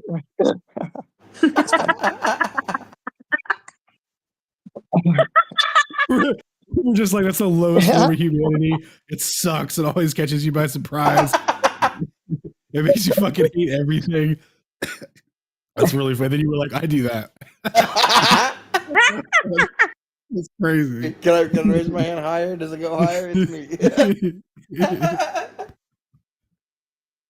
I appreciate that. That was great. Oh. Man, I remember. Dude, I can't imagine a time where I didn't know Alan. God, there was a time, dude, when it was just me. I remember that Tartaria time, Toby. That was scary times. There was times when I thought talking FTFE every week was a smart idea. Yeah, for right? How long? How many months? You did that, dude? 17. I was 17. blown away. Oh my god! I recently went spelunking through all that content to find a few specific things, and yeah, dude, 17. I was blown away. You did it for months. You did that. Yep. Yeah, like 3 months. FTFE was an event every week. And we do like a round. You're an FTFE facilitator, bro. Disgusting. It was called FTFE versus an entire entire Discord server of flat earthers, and he would come in and argue, and it would just be a kind of a crap show. But then usually Witsit would pop in for a long time there. Witsit was popping in, and it was pretty interesting at times. And then there was the time where Witsit and him were going back and forth, and then Gleam he was trying to talk about the Arc of the Parallel, and Gleam brought up multiple pages in the Arc of the Parallel showing the math and how it didn't show curvature, and that was when FTFE had heart attack. Yeah. Oh, I have to go suddenly. Yeah. That was crazy. I remember we that. got a question in the chat. Holy crap. How did Shane survive that? 17 weeks. Yeah, that's a question. Dude, so do you go to like betterhelp.com or what? Do you have PTSD? Dude, so it was chaos, right? But it was managed chaos. I was there, and the modicum of respect that dude, like, I just made him be not a dick to most people, even though he was super straining at the bit to be a dick as hard as he could, right? And then, like, when I was like, oh, I'm done, I'm not going to do this anymore, I was like, you guys do it with other people. And the first week, they were like, fuck you too, you're banned, I quit, fuck you. Dude, that's amazing. Yeah, and it got pretty bad towards the end there. There was, he did the thing where he muted Witsit in Discord, so he couldn't hear Witsit. And so then I had to start relaying what Witsit was saying to FTFE because FTFE refused. It was just like childish. Yeah, I don't want to talk to Witsit. Do you remember when I gave Witsit priority speaker and like they didn't know what it was, and we had a good 3 weeks where Witsit would just overtalk FTFE and reduce him to 10% volume, and people wouldn't be like, oh, for some reason I can't hear the Globers, and I'm like, yeah, it must be a glitch or a technical difficulty of some sort, right? And then like Big Tune would message me like, dude, Witsit is priority speaking over FTFE. I'm like, oh, you're right, Mike. Boy, I don't know how we got that power. I'll have to look into it in a couple weeks and get back to you how we, escalated the server and how we actually got that permission. Just fucking with him. It was so funny. And then for like 4 weeks, finally, they were like, you can't have. I was like, oh, it's come to our attention that Witsit was able to overspeak all of you numpties, and we'll just. Well, that's some good context behind him muting Witsit. That is priceless. Yeah, it is. He was very upset. We'll have to look into that. It'll take a couple of weeks, though. It's like, how do I tell you that I don't give a shit, dude? It's like, where are you? It's like, you know what this is? Where else do you get to go and be a fuckwit all the time, right? It's like, no, dude. You know what's funny is a lot of these Globers, they seriously think that this flat earth thing is just like this silly little fad and it's going to blow over and we're all going to, come back to our senses, etc., etc. So I don't know. I've had a few Globers tell me that, so it's just funny. Tell them it's stationary. But in case that happens, lads, I will tell you that you guys have a career as comedians. So you guys can just start a comedy routine thingy. So just, you guys have backup. Don't worry. Liliana, nice. there was Globers who thought that I was so close to becoming a Glober back when I first was a flat earther. Like when I first started speaking because I was just polite and let people finish their sentences. They were like, "Oh, we're gonna convert him. He's obviously gonna see how retarded all this is and come to our side immediately, right?" And then they became such fans of mine on the Glober side that when they finally figured out that I wasn't gonna switch sides and that I was gonna be on this side for a while, they became my biggest enemies. Like, dude, his name was Roland My Boulder. Dude, you remember him? Followed me around Discord. I was like, why do you care so much about me? I finally figured it out. He was my biggest fan, turned into my biggest hater. He was like, oh, you were going to switch. You were so, like, you were the chosen one. You were supposed to bring balance to the board. Dude, Shane, I remember coming into this thing not knowing much of the science and not having really a clue. And they thought fresh meat because I just jumped into the modern day debate after show, and they're like, "Oh, we're gonna get this one back," and it's like, no, they love that. Yeah. I care more about truth than anything, and the realms. Our world's not moving. It's easy to get to the bottom of the deception if you just look, but so many won't look, and they don't mess with me anymore. I guess they just figure I'm just a lost cause. Yeah, you gotta use that as bait. Like, oh man, I really wish someone could rid me of this illusion of flat Earth that I'm burdened with. Like, oh, I can't help myself. Like, there's so many illusions that I believe. If only someone could show me the logic around here, right? Like, oh, the sunset. I wish there was global, play it on like that. But the sunsets, man. I mean, seriously, everything's a contradiction of what it actually really is. It's stupid. Because their dream is to bring back a flat earther. They're like, oh, dude, all right. The first time I talked to FTFE on his show, he labeled the show, I think I saved a flat earther. That was his retroactive causality name. Oh no! And then, yep, I remember now. Coming back to me. He created a super flurfer. Embrace the change, boys. You really were supposed to be the chosen one. Wow. They were like, hilarious. He's gonna come back, and I was like, I'm just being polite, right? They hadn't heard of it, dude.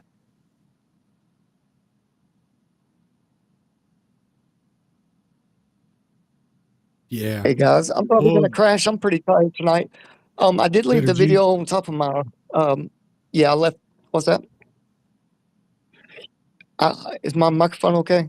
Hey, RG, I can hear you. I can hear you really well. I looked at that link real quick. I played it, and I did see the black spot, and I did see it as it was going down, reflecting in the water. But my opinion on it is I've never seen anything like that ever, and I'd have to see a few more examples of that. And two, let's just for example say that is an artificial sun in that picture.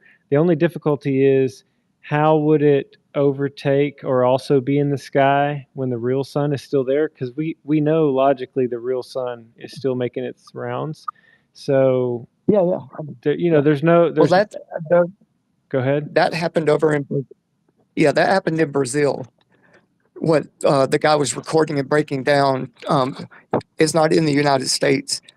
I did find out there are simulators in the sky taking measurements and information, and I'm sure that's, or I found it on NASA's kind of thing. But yeah, I never said it was a sun. I didn't want people to think that. I'm just curious about what it is because, like you, I've never seen anything like that. And that's why I come to smarter people than me, of course, to kind of ask questions and learn, I got jumped on, I'm not going to say the show, but I kind of got jumped on and yelled at about it and then kicked off the stage. Not by a Glober, I'll say that, but I'm just curious. That's all. Yeah, I think I was listening to that show. It might have been the Melodome when y'all were talking about some stuff. But honestly, we were over talking.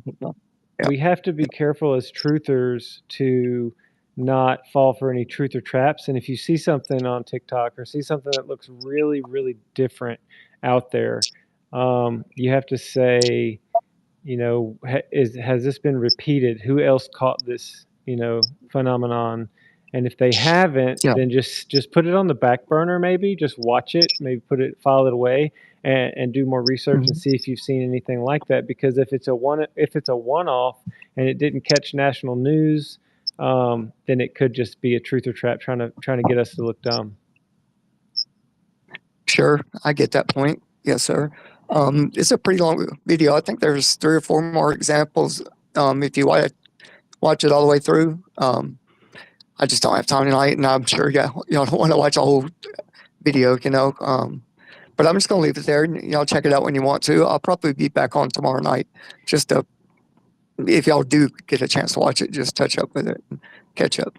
No, I'm glad you posted it. It's on my, it's in my history. I'll check it out. I like looking at different things, and I like that you came and shared it. And it either is something to look into or something to disregard. But I appreciate your time and you sharing it.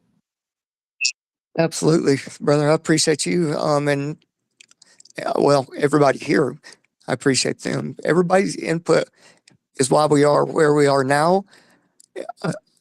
This far in, and I appreciate that a lot because, I'm limited in what I can do. And one thing I can do is pack my mind full of truth, and get that much closer to an ultimate answer, I guess. But yeah, man, I appreciate y'all's time. Much love and God bless. I'll catch y'all later. See you, RBB. All right, brother. Get some good rest. Right, we'll see you around. Take care. Yes, sir. All right, bye. Yeah, see y'all. Did you guys see little Bardic down there? Do you guys remember Bardic? Oh yeah, I did. The old Miller was a Glober, so Earthball go spin. Was that a Bardic argument? Boy. No, that was different. I'm thinking of Ralph. My bad. He just it's all a blur. Oh yeah, Bardic just tipped out. Yeah. Brushtail coffee. Brushtail coffee. Penguin free since '93. What happened in '92? You don't want to know. We don't talk about those dark days. But I'll tell you what, we sure made a good profit back then. Money was. Oh, are you talking about before we started regulating? Yep. Oh man, people sure loved the coffee back then too. You know what's crazy is there's all this. Oh, penguins are endangered. Oh, we gotta, guys. There's so many. They're making coffee out of them. They're making billions off that sweet penguin money. Right, those sweet baby beaks.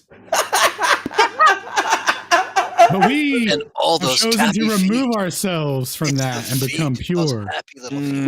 Those the happy feet.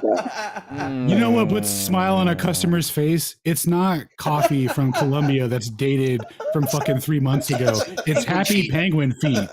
Yep. Now that we have the certification, preservatives. Now that we have the certification, it's like, do we get in extra trouble if we start sneaking them in again? Ooh, I think it gives us license to go back down to that legal threshold of 61%. Ooh, so here's the thing. Legally, there's obviously no consequences. We could do that, and it would be straight fire coffee. Obviously, it would taste slightly better than it does now. But morally, right, we would be on the hook unless we started doing some weird Talmudic advertisement that made it so ambiguous on whether or not we put baby penguins in the coffee or not. You'll never know. Well, let's just say that we do have a penguin logo for a reason. Do we just need to go J-Mist We certainly do, don't we, Toby? Wink. We certainly do. Was my employee Jewish mysticism lightly buttoned? Just a logo, I promise. Hey, this week special. There's a special. Toby's taking his roast to the synagogue to get it blessed by a local rabbi. So there is going to be an increase in the cost of coffee this month, but it's because of that blessing. So you know what? Deal with it. Man. Massive increase in price because of that, but it'll be very worth it. Hey, rabbis aren't cheap. Can you use the pop-up butcher houses to ground your coffee, please? Are they kosher?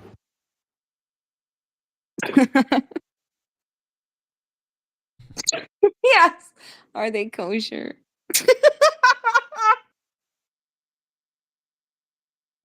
Kosher feet, of course. Tunnel friendly. Certified at the local GOG.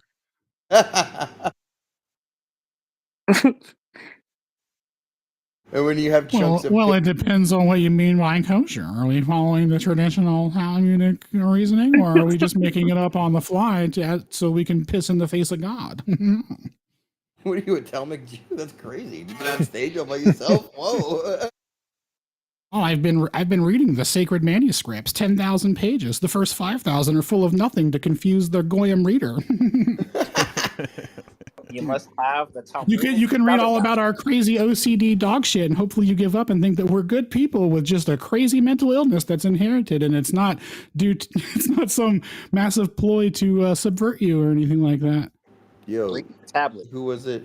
Shepard was like, "Have you read the Talmud?" I haven't. I've heard this argument. Can you give me specifics of the Talmud that's so bad that this requires Jews to denounce the whole thing? I went, sure can, bud. Ready? 6B, page 78, right? It says, getting Kenneth, it says only the Jews are humans. Non-Jews are not humans. Sure, can't have that. Not allowed. Well, I didn't post it. God. It's like, there's 37 references there. It's like, have you read it? I mean, the thing that gets me most is that, well, I mean, a moil, a mitzvah, was it a mitzvah? Whatever the fuck. You talking about that? You talking about that delicious soup? Yeah, bud, that one. Yep. Yeah, that thing. Yeah, you know, the straight juice, bud. You know that thing. Yeah. Because I brought it. That shit's wild. The yuck on Yabinas. Yep, that's the one. That's the one. Dude, you can't even read the Talmud on like the general air, or like mothers will shield their children and people will freak out because that's like the text that it is. Like, it's not allowed to be played in the air, guys. So yeah, just know that's crazy. All goyim children under the age of 3. Never mind. Smells anti.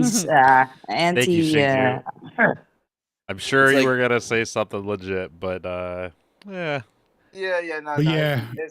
Moral of this story: it's not quite Goldilocks and the Three Bears with a bunch of moral, what do you call it? Positive outlook stuff.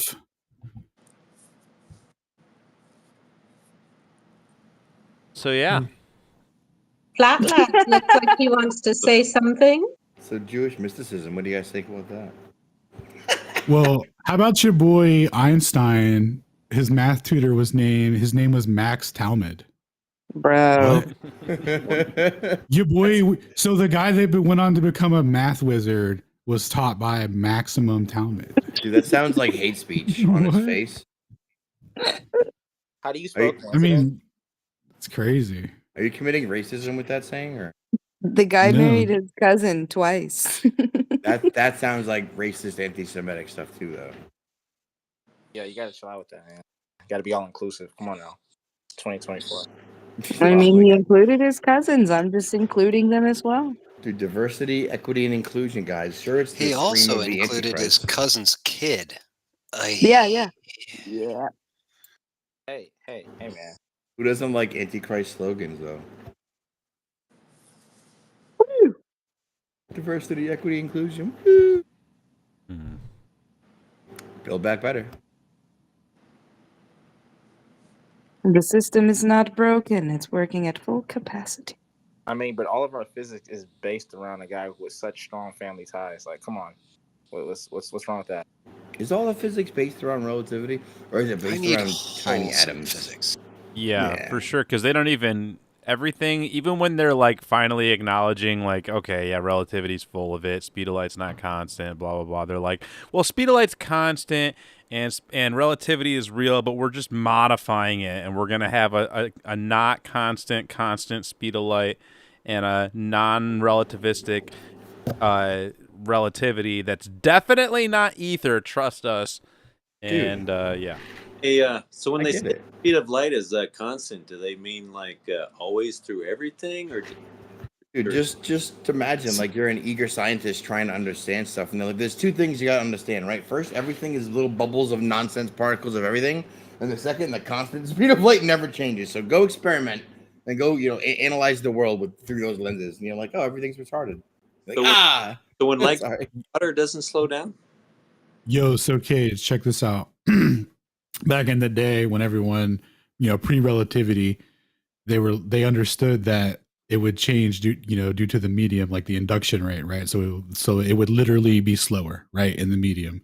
And then when the way that they teach it now, because they've quantized it and all this stuff, right?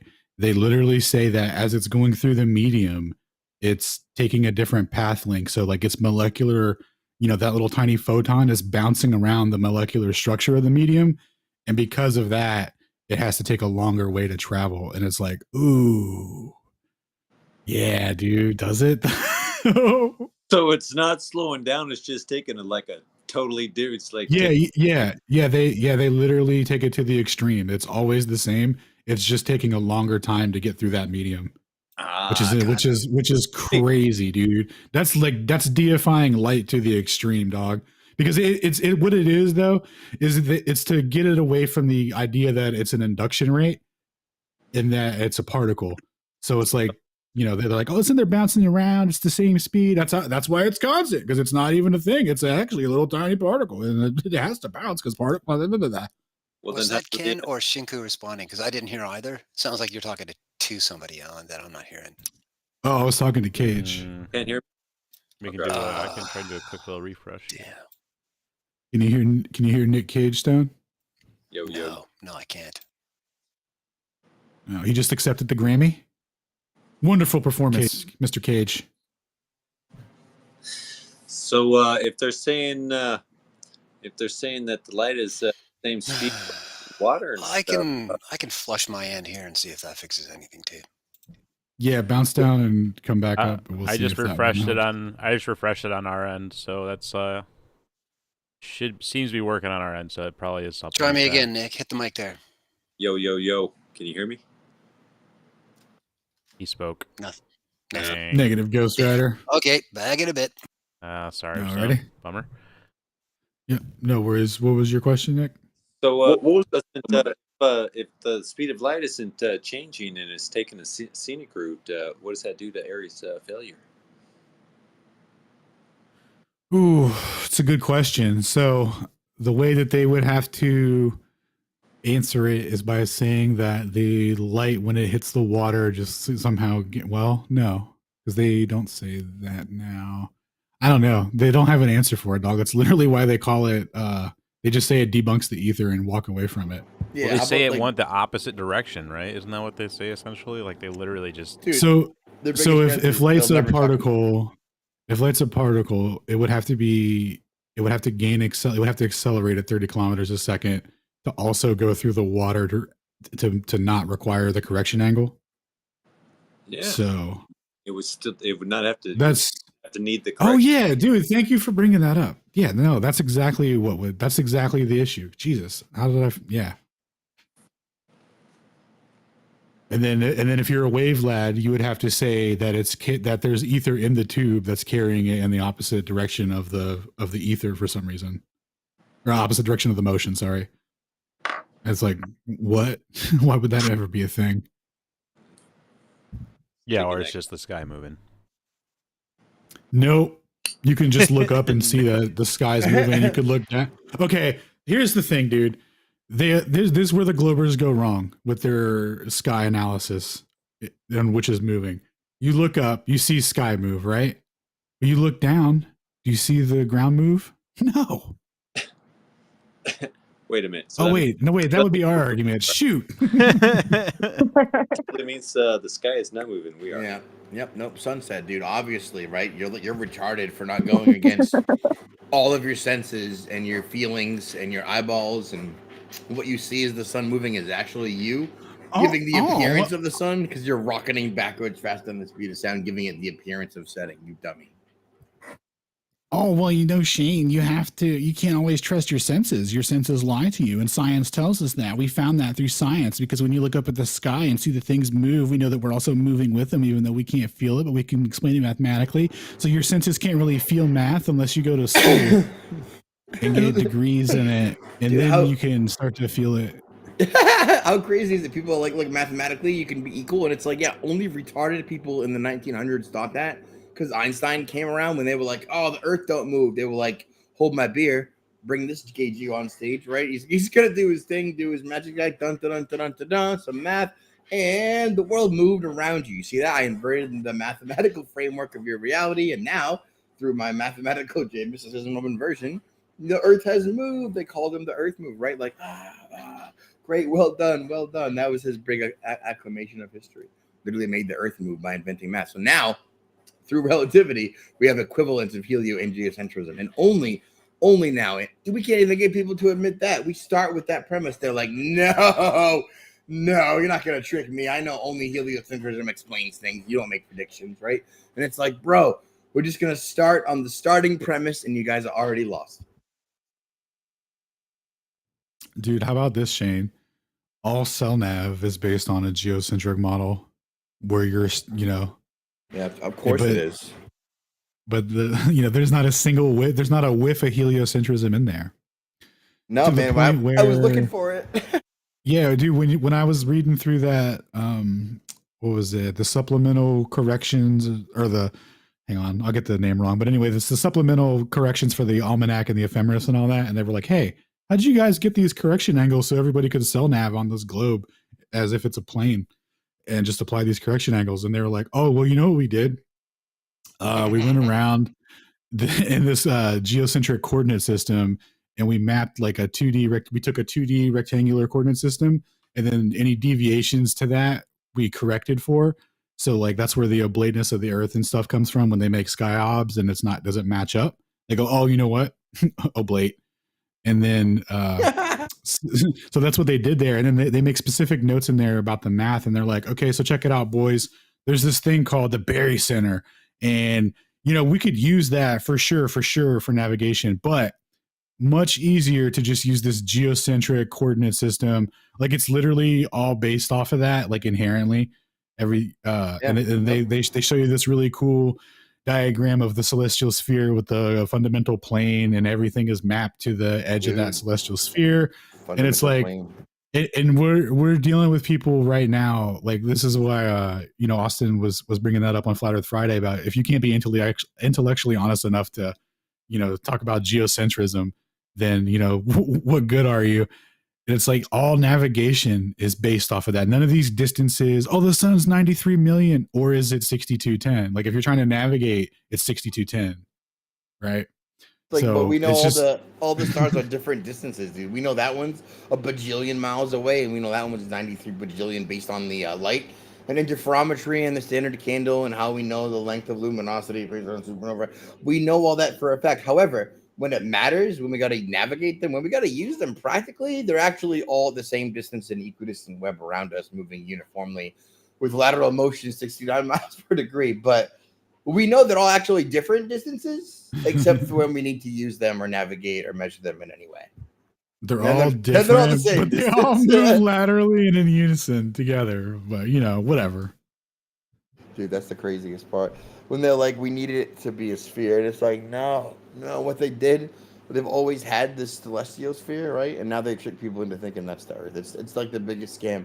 And you get people on the internet like, no, I know that a secant projection is because this distorts the globe this way. A glorious, masterful globe. It's only distorted when on these gross flat maps. And it's because it cannot be presented in its masterful shape of sphericity. And it's like, no, you idiot. It's because you see the sphere, you see the sky in a hemisphere, right? And they're trying to map that onto a plane, and that's downward stereographic projection. And as usual, you guys have inverted the shit to be like, oh, it's because it's a globe. But it's like, no, it's because you see in a hemisphere. Anyway.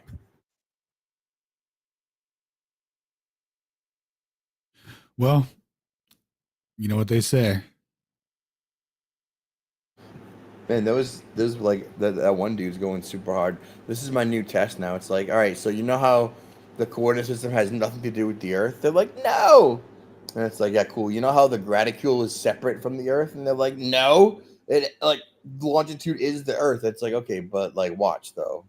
It's like watch me calculate based on a radius and a circumference and the sun speed, the distance of the tropics to the graticule down to the decimal place, right? And it's like, yeah, well, you did globe math. And it's like, no, you just take the cosine of the latitude, right? So you get 2 pi r for a circle, and you get 2 pi r times the cosine of latitude. So if you're at tropics, 23.5, 2 pi r times the cosine to the right. So it's really what? 1 minus 0 point something sine squared. So it ends up being like, oh, look, I can calculate. Look, I measured the Earth to be, this exact. And haha, Philip, I got it. And it's like, no, tricked you, right? Where in this math did I measure any fucking thing? When did I complete the topography of the Earth? And which part did we measure? And it's like, admit that it's just all calculated or be retarded, right? Like, obviously, I just calculated it and I didn't measure anything. But look at the figure. It's out to the 9th decimal place. And but it matches, Stone. How could it not be the answer? It matches.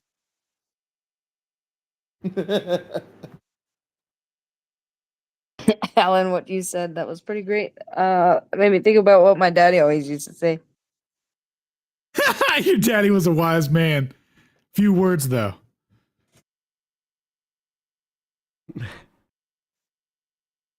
Took a page out of the old book. That was pretty great.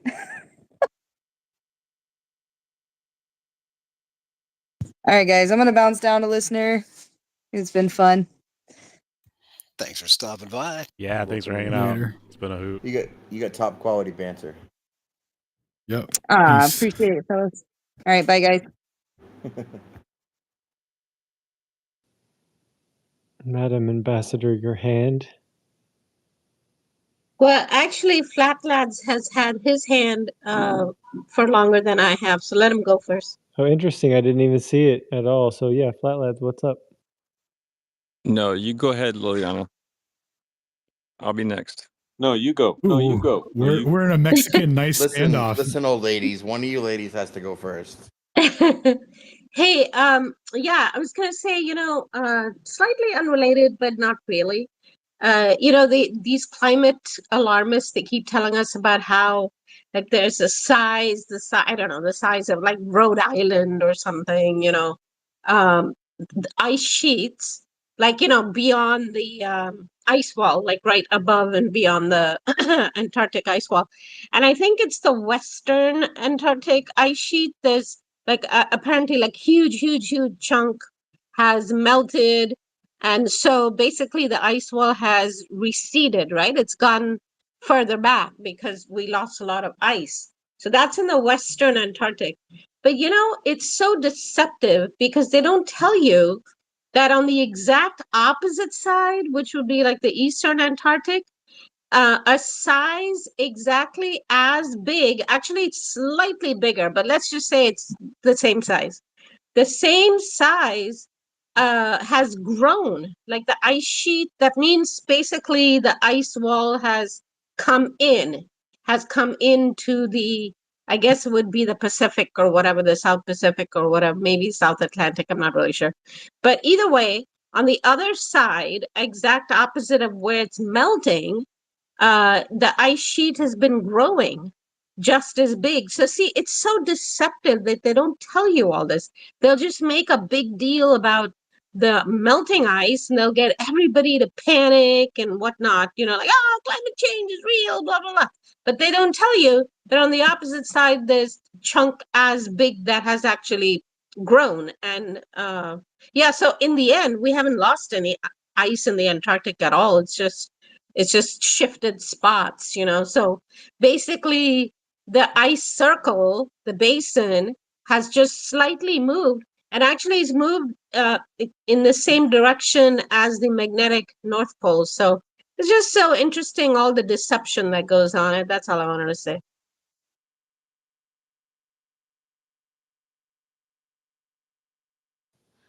I like that. It makes me think about the moon map and, the ice wall possibly moving over time. I mean, that's an option to think about. But give up some space on one side, yet it's growing on the other side. That's very interesting.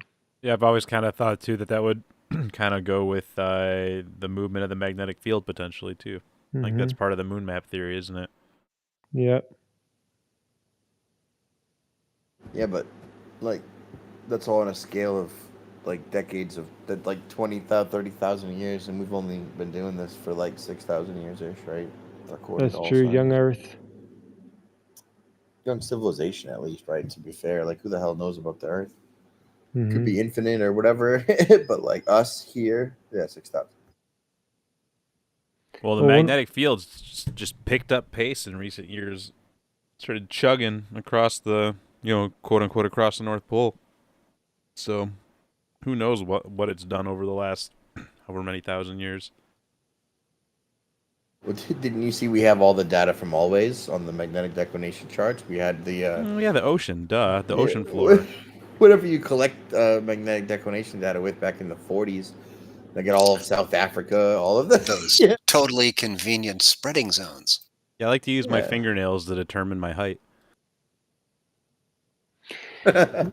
Well, before Flat Lads picks up his mic on this topic of possible moon map or possible small area in which we can travel, within the ice wall, I believe that we are all experiencing a fall in nature of this realm. And, we've heard there's possible giants in the past. And if there is a fractured down version of where we live, and if this place that we're at right now that we call home or Earth does get restored, it would be amazing to see what the whole entire thing would be if we could travel around. Like if we're going to spend eternity here, if that is an option, not saying it is, it could be. It'd be cool if there's a whole lot more playground to play on. But that's just my thoughts. Well, I certainly would be interested in knowing how many years it takes one of those really big trees to fully grow. Yep. But I think that the only way that Earth could have sustained really, really giant life forms, and I frankly I'm very open to that concept that there would have been giant trees and giant life forms. I'm like totally. It seems to me like there's some evidence, right? Like it could be. My feeling is that probably this enclosed dome that we have and our Earth realm itself, I have a feeling that it can expand and contract. I don't think that it's just set in stone, so to speak. I think it's all plastic. Well, not like plastic, but you know what I mean? Like I think that it can expand and contract. And certainly, there's mythology that talks about that, so perhaps the Antarctic basin itself was way bigger. Maybe the realm itself was way bigger, and then maybe it was in an expanded state. and that trees and animals and everything was really, really huge. And I think, I don't know, in the Bible, I think it's somewhere Christ is quoted as saying that we're living on the carcass of other living beings or something. Because it seems to me like the most beautiful stone and marble and, you know, stuff like that, it mostly all comes from something that was living at one point. Like, I don't know that compressed dirt alone, like completely inorganic compressed dirt, could make stone and things like that beautiful. Like, you look at petrified wood or whatever, it's so pretty to look at. I mean, it's all conjecture. I'm just like throwing ideas out there, but I'm completely convinced that the size of the earth and the size of the sun and the moon and everything, none of it is fixed. I think they can all expand, they can all contract, and it's all up to God, you know? Those are some good thoughts. And then also oxygen quantity, content, quality, all that stuff. Like we don't know, we don't know what the history, like what happened actually in history. But yeah, I'm good to move on to Flat Lads unless anybody had anything else they wanted to drop on this subject. No, I totally agree, Laylee. Just, I mean, who really knows? It's like the one thing I know is I still have a problem with like subconsciously taking a lot of their explanations of things kind of seriously. Just it's just pure indoctrination. I can't really do a lot about it except just keep learning. Um, but like, because when you really like, it's just insane the logical leaps that they make, the assertions built upon assertions, built upon assumptions built upon assumptions, about stratigraphy and why there's a great unconformity, as far as, their billions of years or hundreds of millions of years not adding up in their own theory, in their own stratigraphy records. It's like the whole thing is such a gross mess. And when I actually, it actually kind of angers me when I see the amount of assumptions that are being made upon other assumptions. And so, those are really good points, and it is all kind of conjecture, so we do need to be careful because I don't want to be making the same mistakes as them and trying to explain things that I don't know about. But it's certainly okay to have questions and want answers, and it's crazy. Who knows what our actual what a lot of this geology really means? It's a great question. Were these actually trees? I have no idea. Well, I mean, we don't have to stick to some kind of dogma, but certainly it's helpful, I think, to try to imagine and try to think like, well, is this possible, or is that possible, or could that be possible? I think that's kind of interesting, and it could be useful potentially. Yeah, here you, and that's, I know for me, as far as just figuring a lot of things out with when I was kind of figuring out the geocentric stationary flat Earth thing, it was hard for me to it's true that falsification is independent of replacement, but until you start to actually use your imagination a bit and start to think about how else it could work and really realize that there are other ways, or maybe even just another way. But I think it's it's fine to have multiple explanations, just to realize when you're first figuring it out that there are other explanations of these things, especially when we start realizing, we start being a little more humble and admitting how many things we can't explain about the sky and quote unquote space, and even our just the quantum scale existence.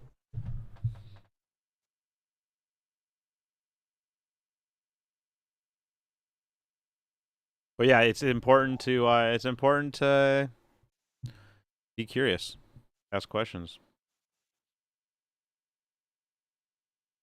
I mean, we might just be living in a very particularly dark, ignorant time. Maybe there was a time in the past where human beings could just see things with their own eyes and figure everything out. Like maybe they had the talent or whatever to like look at the sky and they could just tell roughly how far things were or whatever. Like maybe their senses were way more acute Because I don't think, that we necessarily would have had the same biology forever in the sense of like our capacity, the senses, the capacity of the senses is what I mean. Not like we had 4 arms or, 4 legs or something, but I mean like just our capacity of what we could know and what we could sense and whatnot. And then, of course, then on top of it, we've been dumbed down. And then whatever knowledge that people might have collected in the past got destroyed. Like only demons do that stuff, destroy beauty and knowledge and libraries. It's so sad that we have such a history. Oh, pardon me. Hey, Shane, check your mic level, I think. And while you're doing that, I would comment in agreement on how the technology of observation is so different now from then. That the guys who had optics set up to view things far away, like the luminaries and the stars, were physically, manually manipulating focal distances within their own observational gear.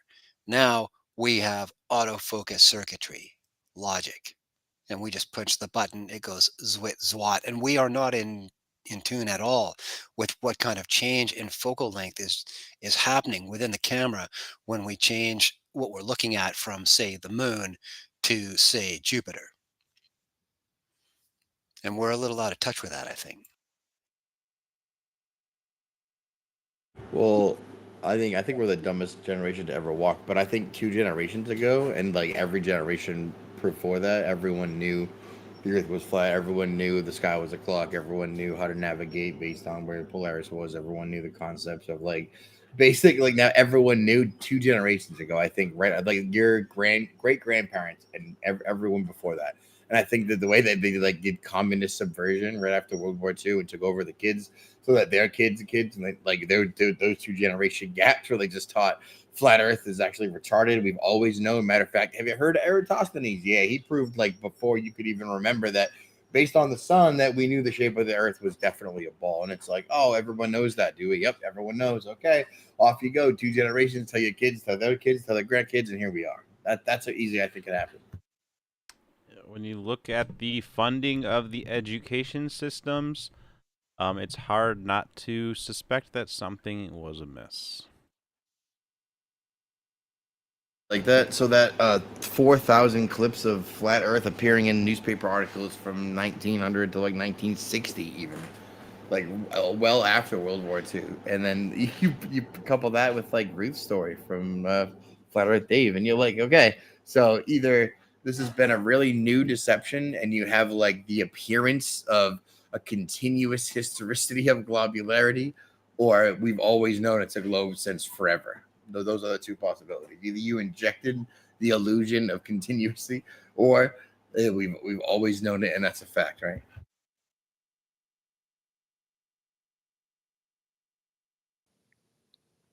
Yeah, I often think about that, Shane. I think about how precious we are, the people who are open-minded and critically thinking and investigating and digging, because the momentum is growing. I don't want to be assumptive that it's going to blow up mainstream and everyone wake up just because the evil one and the liars are pushing back. But what's crazy is they're targeting our children, and in a way, this we need to just keep being genuine, honorable, draw people to us with truth and integrity and high vibes, because you wake people up with light, truth, love, experiments, and the actual data. I like Stone's work because it's like raw truth data, because I think the deceivers are pretty blinded, and they truly, some of them think if they just kind of hang on, then this little small corner of people is going to die off or die out. But that's not the truth. I think the truth is going to keep pushing up, but we need to keep our eye on the younger generation and not let them swoop down there and take them.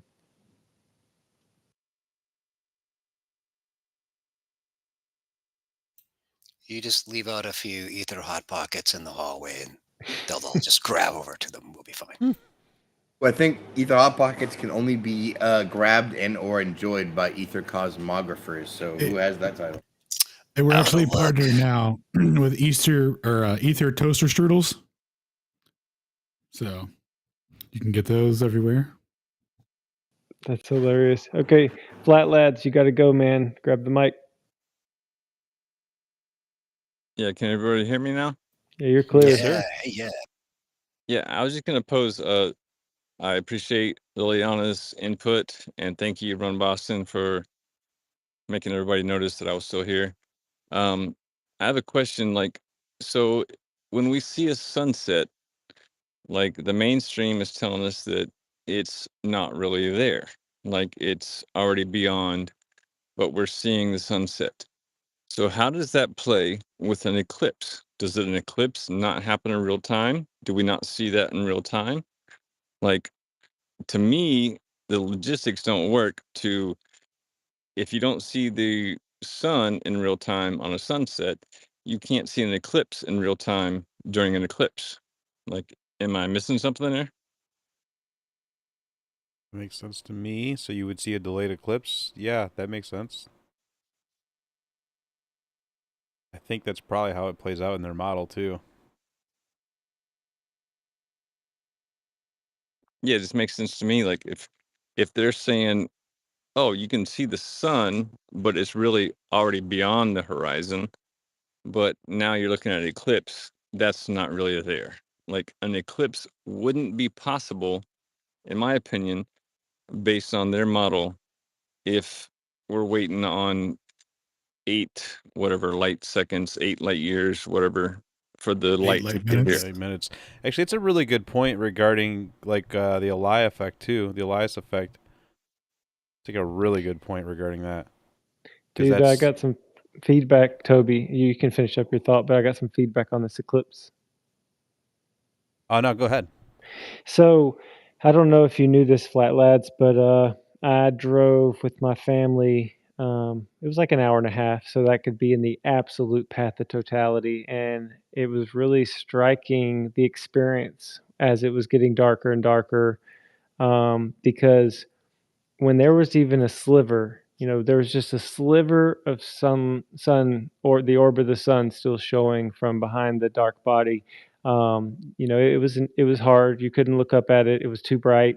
But what I'm trying to express is it got down to a millimeter, what appeared to be a millimeter, and the instant it was total.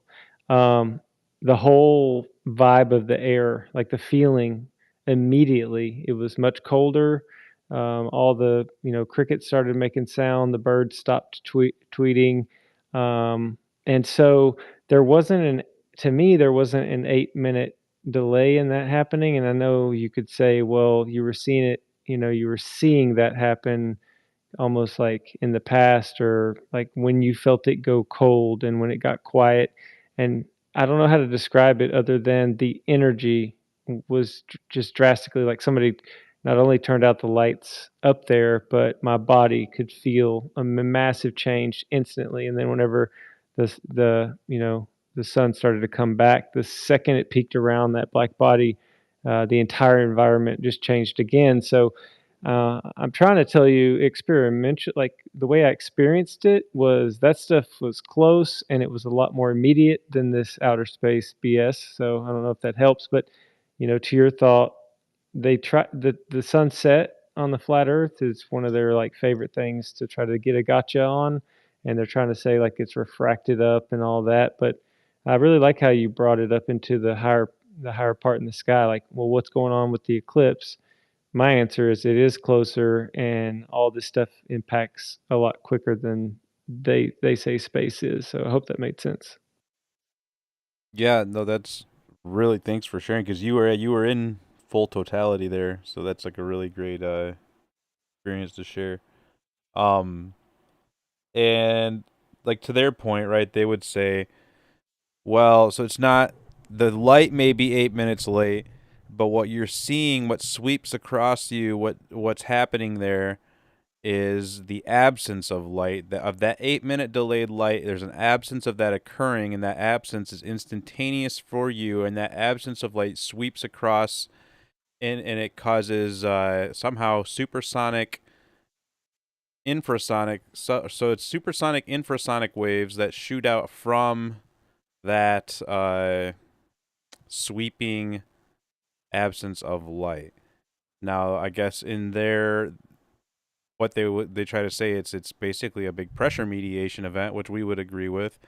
But I mean, there is I mean, just something very like something to be said for something feeling so tangibly different when you actually have the totality hit. I definitely felt it, and I wasn't even in full totality, but I definitely felt something. And yeah, so there's infrasonic waves that sweep out from the point of totality, and that just means like super duper low volume, like below human hearing, and then or low as in low frequency, and then there are like winds that all the winds across the earth, everything around totality just totally changes. All the weather patterns go totally berserk. A lot of animals, they do a lot of peculiar things because I mean you could explain that with just them thinking it's night and such, but yeah, that's my big thing when I hear that is just like the Elias effect or the Eli effect is not necessarily in line with the sunlight with their story either. It's certainly not an 8-minute delay, but the most of the effects of that actually happen before and after totality. So yeah, I don't know. Very interesting. Yeah, that was my question, is whether there's an actual 8-minute delay in what we perceive as physical beings and seeing this light instance of a light being obstructed by another body.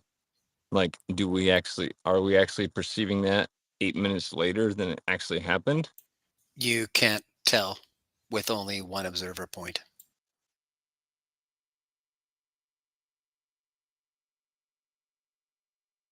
Can you extrapolate on that more? Like, how can you explain that? How we Well, would we're all down here perceive? on the surface, right? All that light, regardless of how fast the light is going, regardless of how far the light is traveling, all that light is coming down and hitting us all here on Earth at the same time, roughly. And we have no other real place to measure the event from that's farther away from us enough to matter. So yeah, hard to say. You know what I mean? We don't have any depth perception in trying to find that out.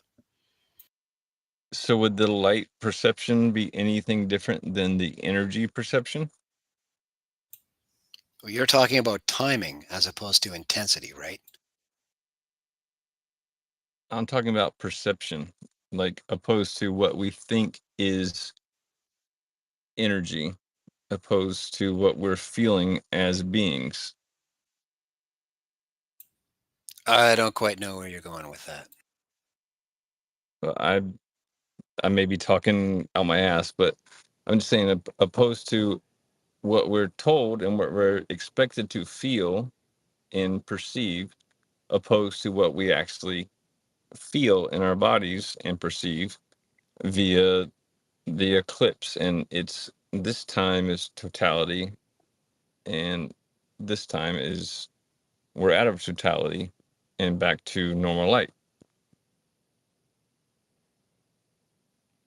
Yeah, I like your curiosity, and if I was to give a bro answer, what I think is, you know how they like tell us it takes 2.5 seconds for the transmission from Earth to get to the moon, and that's why there's a delay. They want us to believe in a delay in communication because it's so far away. My answer would be this realm, all of it is closer. And so I would say an observer watching an eclipse happen is seeing it in real time. So the millisecond that I saw it go into totality, I don't think there was a delay to account for, just because experientially, I was like, man, it's total. And I mean, it seems like it's a fairy tale for me to believe that that happened 8 minutes ago and it was just catching up to me because I don't believe in that distance. So I, the last thing I'll say is I think the ether is something that is amazing and it's coming back onto the scene. And I don't know, man, this part's going to get a little wacky, but there has been many times where I've just randomly, quote unquote, randomly thought about my aunt. And I've said, you know what, I'm going to call her. And I call her, and she's like, this is crazy. I was just thinking about you. So I think that human beings are way more interconnected than we remember or know. And I mean, it's possible that we had telepathy where, like, we're speaking now through digital devices over the internet and it's transmitting all over, and then you hear me and you're making sense of my words. But there's a possibility that in the past there was a better form of communication between humans. So my guess is everything is acting and experiencing a bit more instant than the space narrative. Yeah, and I'll add, I've experienced the same thing that you have, as opposed to calling people and they're like, "Oh, I was just thinking of you." Like, I've experienced the exact same thing, like, by the minute. Like, I've called people and they're like, "Oh, I was just about to call you." People across the nation. So, yeah, I get it, but I'm just curious about, like, I don't believe this whole thing of the sun is already gone 8 minutes and we're still supposed to see it. And, like, how do they justify it? And I'll fall back, and Mr. Xavier, let us give us your thoughts.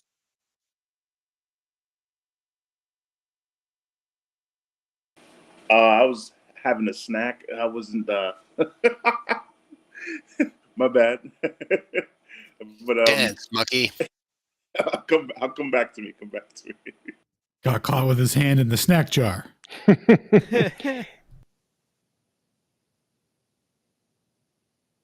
I see our boy Mister down there. Do you want a mic, bro? And also, I brought up Indio earlier. Dude, we could definitely hear from Indio on some topics. Yeah, I actually want to say something, but it's going to be long, so I was just waiting.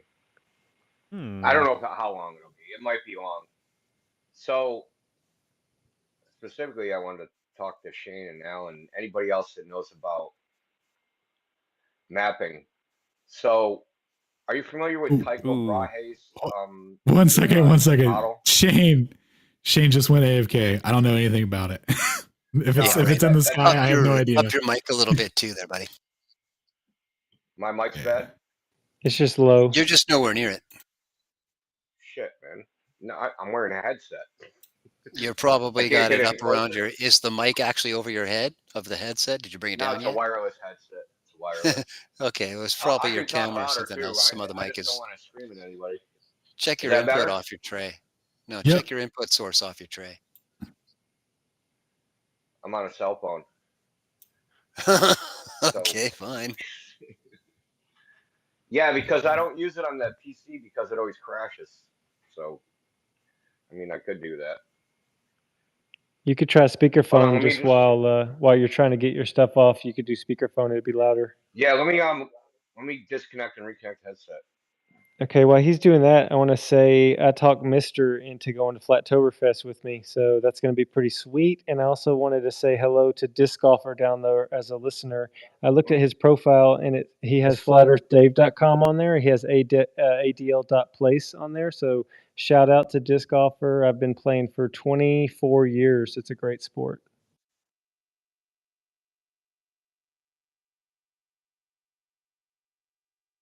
Nice. Is this any better? Yeah, way better. Okay, cool.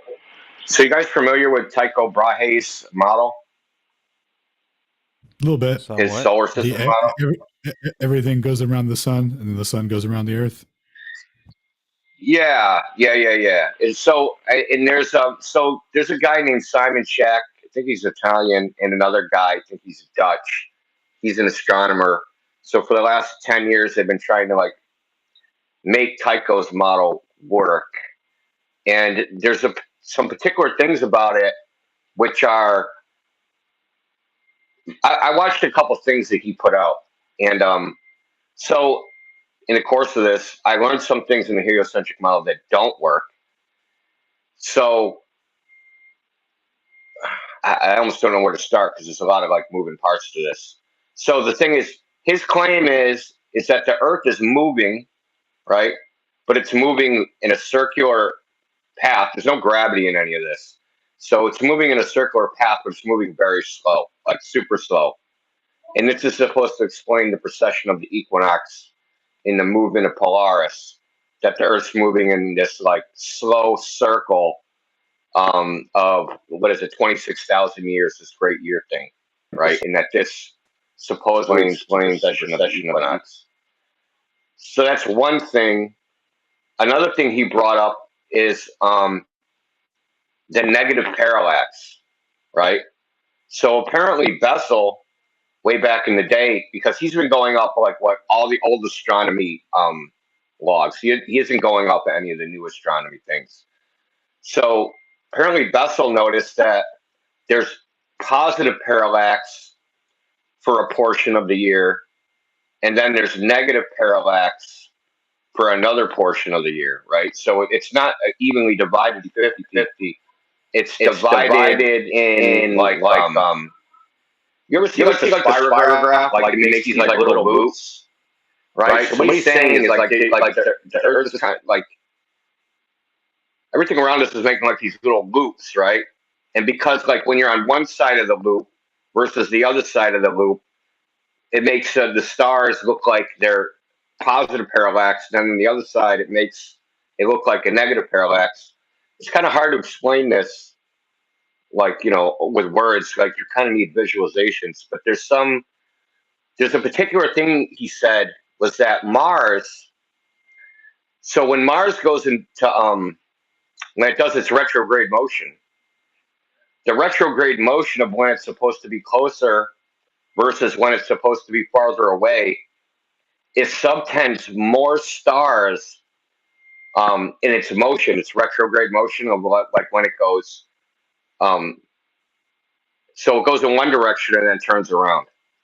When it's closer, this is observation, is when it's closer, this elongated loop, this retrograde loop, takes longer and subtends less stars than when it's farther away. It's a tighter loop, which is exactly backwards of how it should be observed, right? So if it's far away, right, that loop should be tiny because things get smaller with distance as a perspective. So the loop should be tinier and longer, but it's the exact opposite of what it's supposed to be.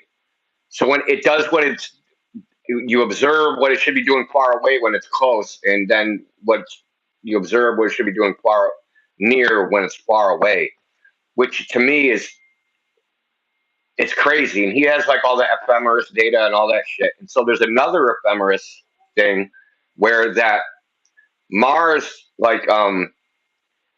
so say you're looking at the sky, right, and you have a star, and when Mars will align with that star, right, there'll be a certain number of days until it's back to the same point where it lines up with that star again, something like every 707 days.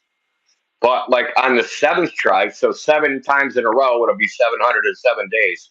But then on the 8th try, it'll take something like 532 days. And he said that this never happens in the heliocentric model, but in the Tycho Brahe model, it's exact. It comes up exactly correct. So I just want to like tell you guys about it. Maybe at some point in the future you take a look at it, because it's like boggling my mind. Now I don't think there's orbits and all this shit, but I think this might be a clue to what's actually going on, because his model, as far as the planets go, is perfect. And then he's got this other thing where the stars are something like 34,000 times closer than what it is in the heliocentric model. So like Sirius, Sirius is like supposed to be the brightest, biggest star in the sky.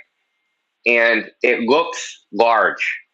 But if you look at their claim, it's very tiny. And he was saying like the size we see the stars versus what the angular size they say the stars are is completely mismatched. And they say that it's like glare or some other thing, right? They make up some excuse on why it doesn't actually appear the angular size is supposed to be. Like they'll say it's bright, refraction, air. They have all sorts of excuses. But Sirius is like extremely different. You shouldn't even see Sirius with the naked eye, according to their angular size, on how far they say it is away, Really? how big it is, Oh, and all these other agree. things. Some stars they like to say are 400 times the radius of our sun. Yeah, but then they're like freaking a million times further away or something, right? So it's like that doesn't. You shouldn't see it. They should be like the size of freaking atoms and molecules, right? Like so. Like I just he came just so he's coming from all this from a different viewpoint. He thinks space is fake and NASA's full shit and no one's been to any of these places. So there's that. But he also thinks flat Earth is some sort of psyop, which is I'm not with. But the point is that he's found a bunch of flaws like in the heliocentric model using this Tycho Brahe model. And I don't know. I just think like I can't look at it by myself. I just thought it would be cool if someone else could take a look at like what he's come up with. He actually has a simulator, a simulator where you can actually run through all the orbits. Now these so-called orbits, they're like circular orbits, but some of them are off center, right? So it's not like they're orbiting around a center point, right? So it's like you have the sun and the sun's orbiting the Earth, and that's a circular orbit. But you got Mars orbiting the sun, but but Mars's orbit is like offset, and like the other orbits of all the other planets are offset. Yeah, Alan was right? mentioning barocentric points earlier. Yeah. It's They're like barocentric points, right? They're a offset. biaxial model. You talking about the Tycho's model? While you were talking, I was pulling it up on the side. Their negative parallax argument's pretty good. In terms of the observational stuff, I'm sure you know Professor Parks. I had him take a look at some of the one of the observations that they were talking about. That in particular, I think it was negative parallax or something in regards to Polaris. I can't remember the specifics, but anyway, he looked at it and it was like it was the same in the heliocentric model. There was no issue or whatever on that one. But yeah, he does bring up some awesome stuff, and their simulator is really cool. Oh yeah, you've seen the similar. There's a lot to dig. There's a lot to dig into. Yeah, and if you could turn your mic you down can slightly. tilt that, right? You don't have to. You don't have to look at it top down. You can actually tilt it, right? So you can kind of look at it like from an angle, which made me think, right? So like Kepler has like these elliptical orbits. Can we real quick? How can we share this with everybody? What happens if you? What is this model? How can we share it with everybody? I'll post the sim in the Jumbotron. Nice. Just give me a second. That would be awesome.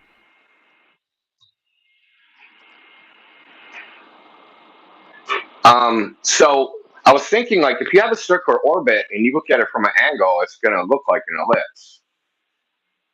So I was thinking, like, maybe these, because you got to think in Indian cosmology, they think that the universe is a bunch of like planes, right? A stack of planes that are stacked on top of each other. Now, what if you have a bunch of like these like circular paths, right? And they're just like tilted from our perspective, so they look a particular way because they're not all on like a single orbital plane or something, right? So Mars looks like in retrograde because it's making this circular path, but because from our viewpoint it's tilted, it makes it look like it's in some weird retrograde, right? So like it's just like just watching it and seeing it just made some ideas pop in my head. They aren't fully fleshed out. I'm not making any claims as to what's true or what's not. I just thought it was super interesting. Are you trying to say that we're seeing stuff through different dimensions? Is that what you're trying to? I mean, no, not really. I mean, different planes of existence, maybe. I'm not a materialist. they definitely put forward some awesome arguments that definitely warrant following up on for sure. Well, my thing is, if it makes better predictions than the heliocentric Kepler's ephemeris, right? And we know that they're like that ephemeris using like the inverse square law. We know that that's just a bunch of like post hoc bullshit, right? That has to constantly be corrected in real time. Like they'll predict out 100 years, right? But they're going to be correcting it in a week, right? They're like, oh, it was off by like 1/10 of an arc second. We got to do a new calculation for everything. So we know they're constantly fudging, constantly all the time. Like the New Horizons JPL ephemeris, they're just always fudging it. If you watch, like you can download and like watch it over like a FTP, and they'll like you'll see it constantly like make these weird jumps. Like it'll be normal, right? It'll have a rate at which it's like say the speed of Jupiter or something, and then it'll just make this like weird jump out of nowhere, right? All of a sudden the freaking thing, the planet moved, 500,000 fucking miles and increased in velocity by a factor of like 30%. So like they're constantly updating it. So if this Tycho model is an accurate description, there's got to be some way to integrate it into like what we see versus the heliocentric model. And the funny thing is, I've heard this guy talk to like a couple. Like, okay, so two of them are physics professors. They teach at university. He's presenting his model, and they can't get over gravity, dude. These people they can't get over it. And they're just like, but what about gravity, man? Like, how does any of this work? Why is there orbits without gravity? And they don't realize that the idea of the inverse square law comes after the elliptical orbit, right? So Kepler came up with the elliptical orbits, and then Newton said, oh, if a force points at one of the foci, that force will fall off inversely proportional to the square of the distance, right? But if you don't have elliptical orbits, there's no necessity for the inverse square law at all, right? Because it wasn't derived experimentally, right? It wasn't like Newton didn't do a bunch of inverse square law experiments, right? He just did the leap of logic of going from little g to big G. Oh, something falls, Newton's apple. Oh, something falls from a tree. That's how the planets work. I mean, which is like a crazy, incredible leap of logic. I mean, and they recognize this in the philosophy of science department, but they don't recognize this in the physics department or anti-flat earthers on freaking X and YouTube and everywhere else. They don't understand that this is like, there's no logical basis for going from something falls to Kepler's law. There's just no connection there. No, 100%. Anyway, that's my rant. No, that was a great rant, and that's actually exactly what we've been putting forward. The last couple of months is they took kinematics, right? They took measurements of the periodicity of the motions of things in the sky. They found a proportional mathematic relationship, and then Newton came along and was like, hey, we can introduce mass attracting mass here as the dynamics, right, as the actual force and causal mechanism. And when you algebraically work it out, you can make the using the constants and the ratios of the periodicity. Well, it all fits proportional because it's designed to. But because of that, because it works out that way, everyone was like mystified by that, and they were like, "Oh my god, everything must be moving because of gravity." In the way that was just described by these equations that were hand delivered to me. And the getting people over that mystification of like, oh, but why does anything move in the sky is exactly it. You can come up with a multitude of reasons, dude. You can say that there's ether winds at different velocities. You could say all like whatever you want to contribute and or attribute to the lights in the sky. And you come up with the math that is backed up by the periodicity of the events. I mean, dog, you can say anything you want, sky's the limit, as they say.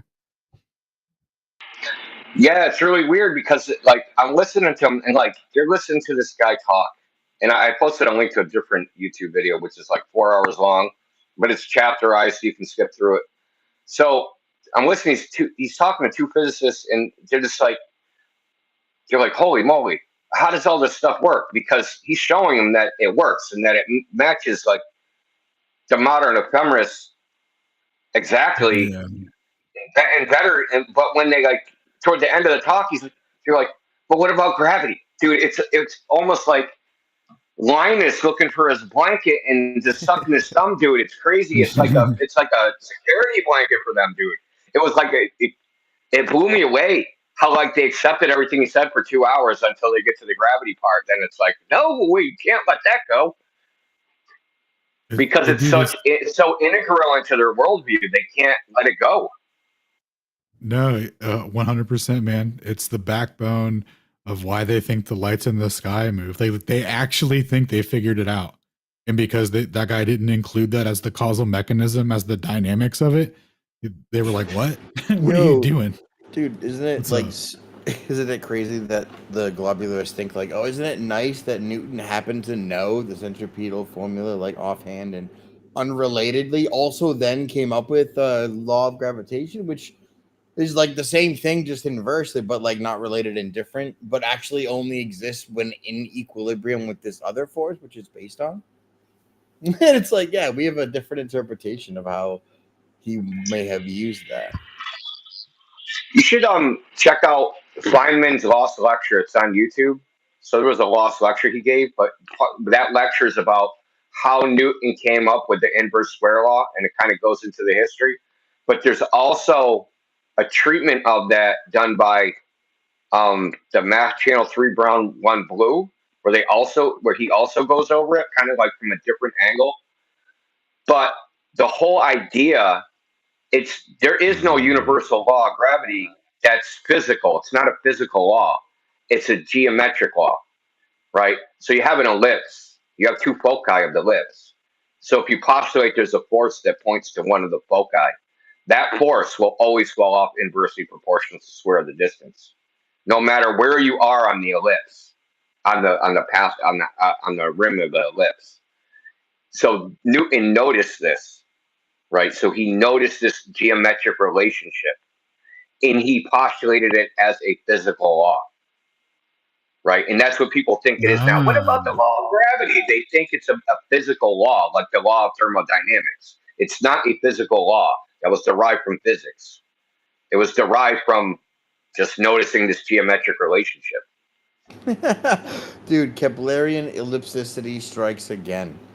The bane of all modern math is that right there. They're like, oh, well, it must be. And, well, we know that. Like, wow. But people think about it in reverse, right? So they think about it in Newton discovered gravity, and from gravity, they figured out the orbits. No. Kepler came up with elliptical orbits, fudged a lot of data, which is true. I mean, you can look it up. Just type in Kepler fakes data, and there's plenty of articles about how Kepler. He claimed there were observations, but they were calculations, and said he saw it, but he never saw it. He just said he saw it, right? And they know this now because they did calculations. They're like, well, no, his calculation was wrong. So he got revealed because he made a mistake in the calculation and said he saw it there. Now they go, okay, well, this is the actual calculation. There's no possible way he saw it in that location, right? So that's how he kind of got caught. But the point is that Kepler came up with his three planetary laws first, and then gravity came around. It wasn't like gravity, oh, we have this physical theory, and now, oh, look, by the way, it just happens to match the way the planets move. No, it was the other way. Yep. We say that all the time. It's like, oh, wasn't he such a genius? And we're like, no, wasn't he like a dirty, sneaky Jew almost, right? Like, he's like, hey, Kepler, what do you got over there? Perfectly working equations that describe the periodicity to a T. Oh, well, look behind you. Dun, dun, dun, dun, dun, and behold, now mass is in the equation dynamically, and it's the cause of everything you see in the sky. And it's like, wait a second, like Kepler had it pretty much figured out without you. And he's like, no, you need me. You need mass, or none of this works. And I'm like, well, no. Like just a second ago, we had a pretty Keplerian ellipse that described the periodicity precisely. And he's like, no, you needed mass or you wouldn't know what to do. And it's like, cool. But then when you use mass and you have more than two bodies, it breaks down. And it's like, nah, don't worry about that. It's fine. We'll figure it out. It's the most retarded history I've ever heard. We'll just I mean, this Newton was smart enough to. Well, Newton eventually repudiated it, right? When he was like, just action at a distance crap. I mean, he wrote that letter to, I think it was Bishop Barclay, how anyone that believes in it is not in, what do you say? The exact quote: "Anyone that believes in innate gravity, please don't associate innate gravity to me. Anyone that believes in such a theory is they're not in Bumbling possession of their retard. faculties." Yeah, bumbling Yeah, retard. basically. Yeah.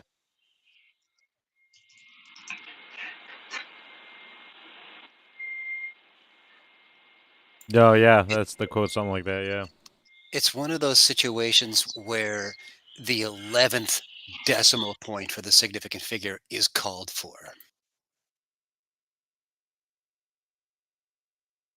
Hey, and speaking of the 11th place decimal, Shane, what happens when you interject mass back into the Newtonian derivation of the orbits? You mean like how it cancels out algebraically or whatever when you equate it to its proper force in the first place, and it's like poof, wasn't there? No. Somebody corrected you recently and showed you that when you add the mass back in, it corrects the. Oh my god, that's right. It corrects it by like 0.000000003. It's like Without that, we you don't even wouldn't have the know correct anything. form. Yeah, we have to do it back in so that we can get the Jupiter's moon to like the 7th decimal. It was like, get the fuck out of here. That's what you needed.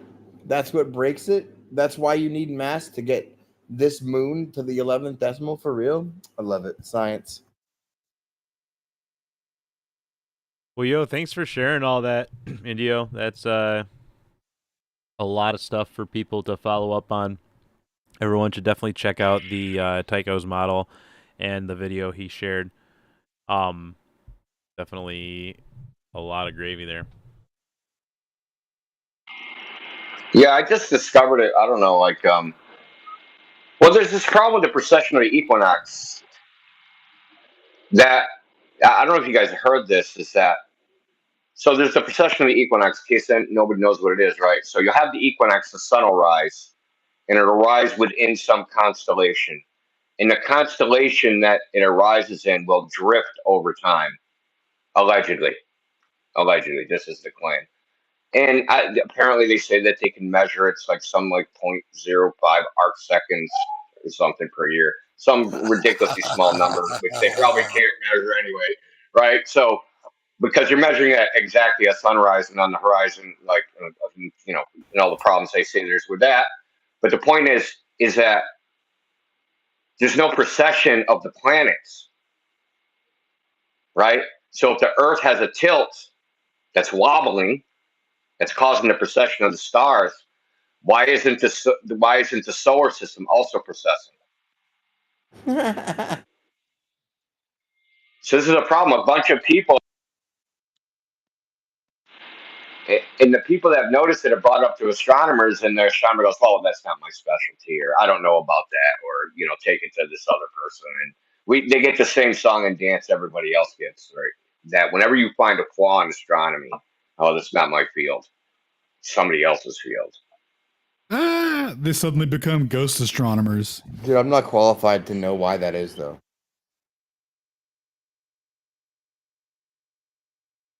Isn't that exactly what Parks did, though, to us? Professor Parks, PhD astronomer. We were like, what about relativity? He was like, oh, it's not my expertise. But, yeah, I don't need that to keep looking at the stars. They love their solar system dynamics, man. That's what they really like. He took offense when I broke it down to, so you look at the sky and you make wild guesses.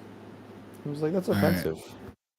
Yo, so I put a link to the Tycho's model in the purple pill thing. And then also there's PDFs and books included on Aether Cause. You can download the PDFs from there of the Tycho's model. You can see what he was talking about regarding stellar parallax and the different models that they have. You can see the visuals and stuff that they have in the book. It's very useful for conceptualizing what was just being discussed. Yo, thank you. Perfect. Well, cool. We're coming up on 3 hours ish now. So before we start wrapping things up here, does anyone have any final thoughts or questions or anything they wanted to bring up? I see. And yes, Bear, I see you have your hand up. Did you want to talk? Yeah, I just want to say thanks for all the work you guys do. I'm but a humble student in this sphere of knowledge, so to say, and I really appreciate it. Well, yo, thanks for popping in and chatting and yeah, hanging out. Much appreciated. We love the new Aether Cosmographer janitor. The All Hail King Shane, by the way. Oh, it's driving people nuts.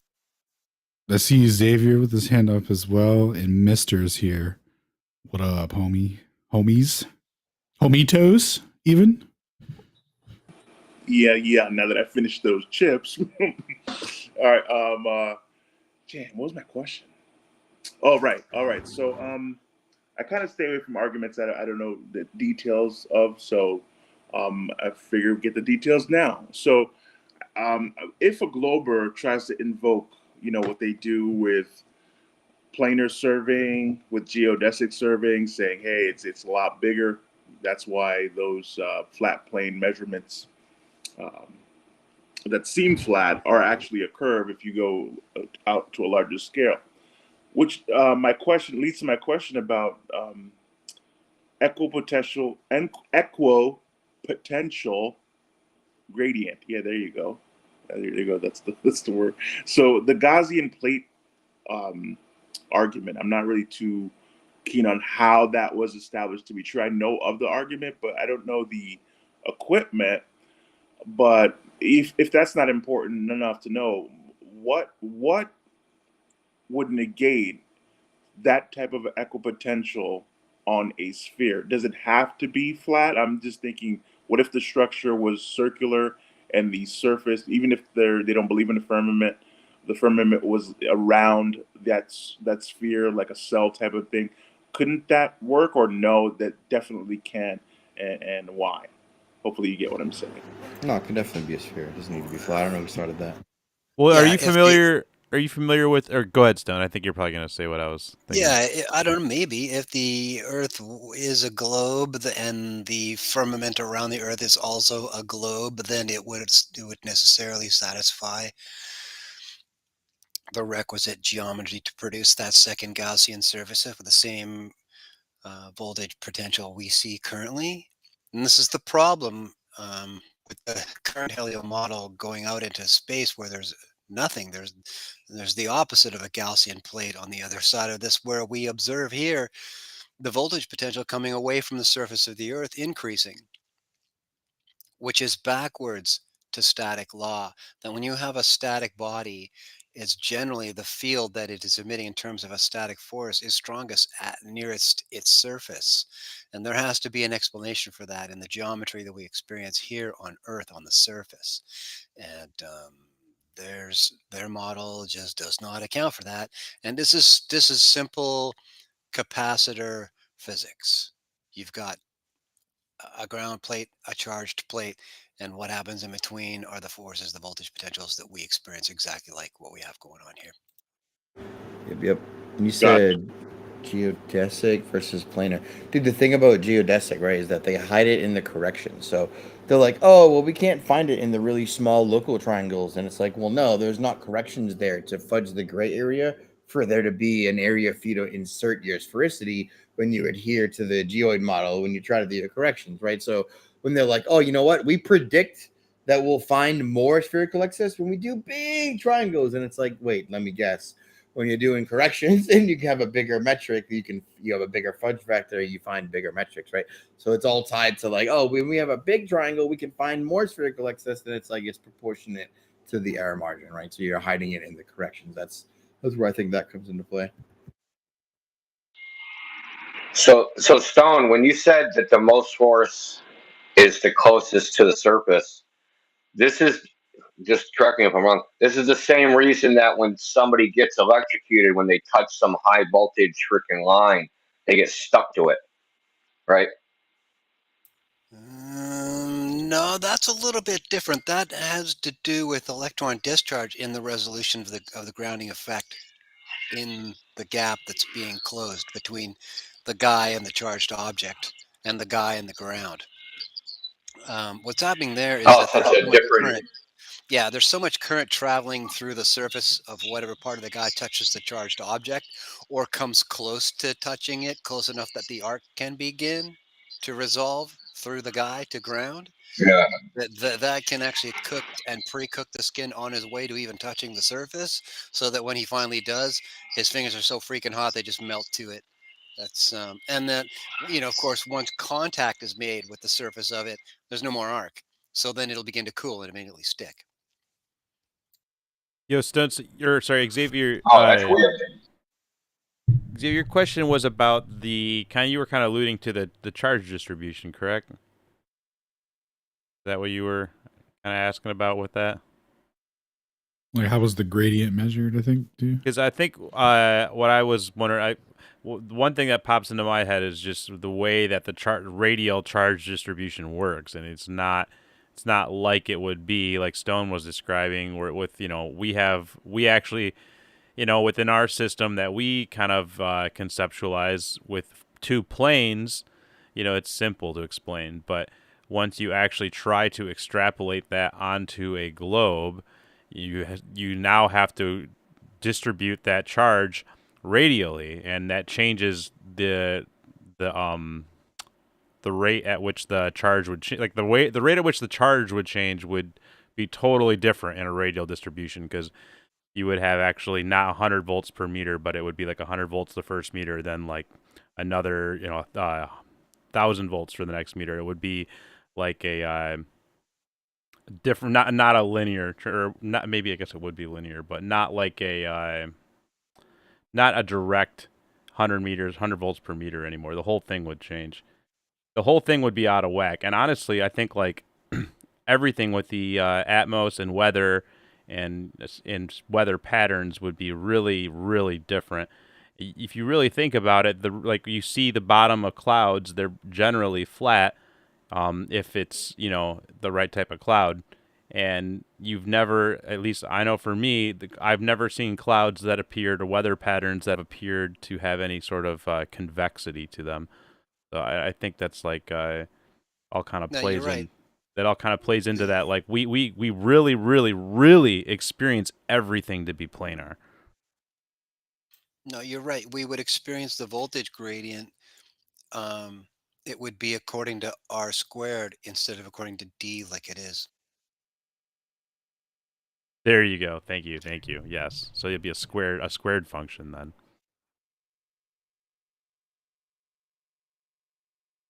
Unlike the simple 100 volts per meter.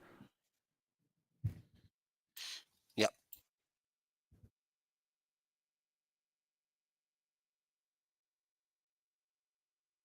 So yeah, anyone else have? Do we here? Triggered Toby came up. Mister, you were on deck, I think. If you want to go ahead. Hey everyone. Yeah, I've been listening in. I keep this short and sweet.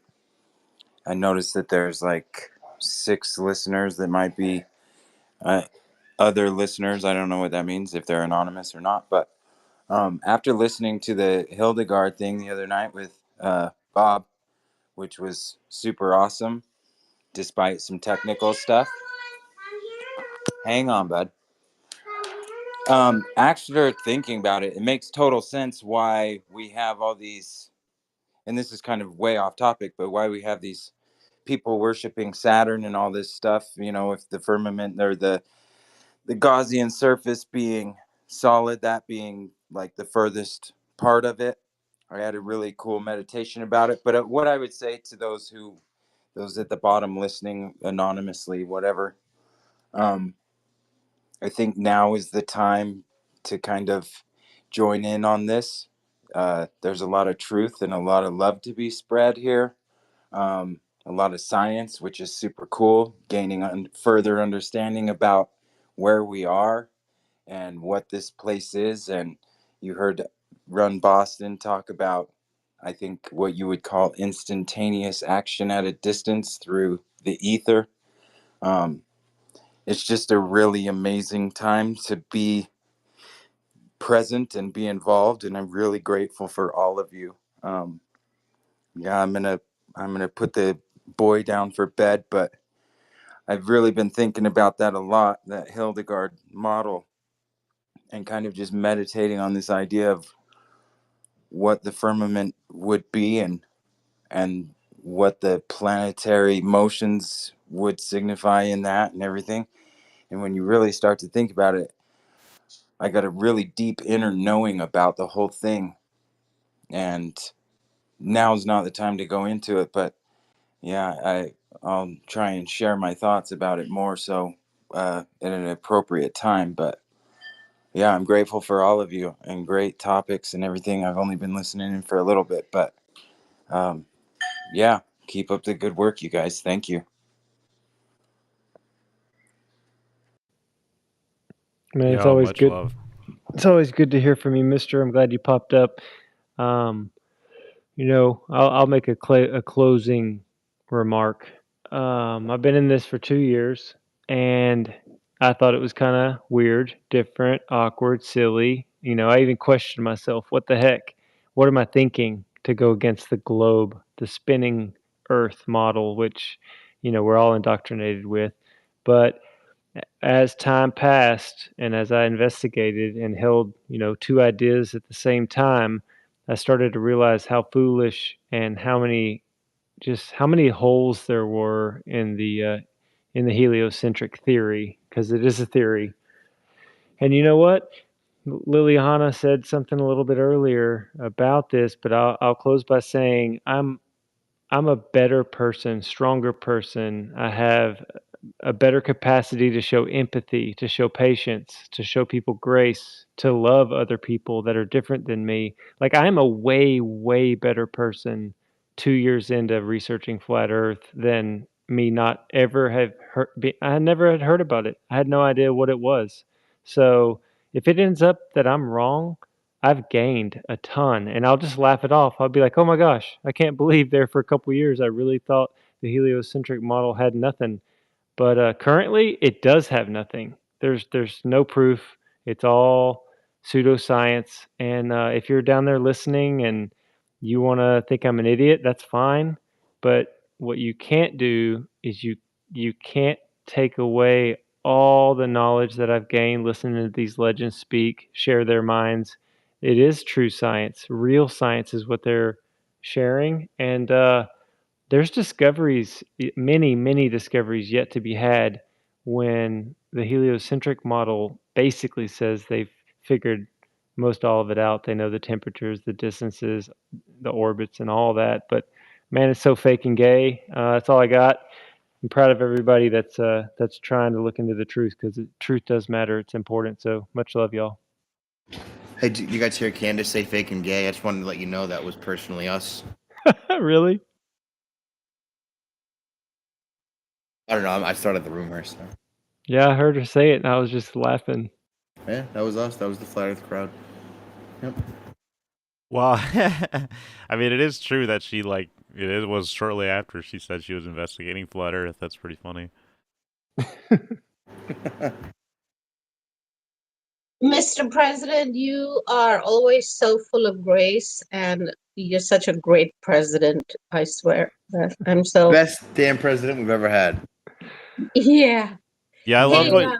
Oh, go ahead. Folks, go ahead, lady. I just... Sorry. Go ahead. I'm sorry. Go ahead.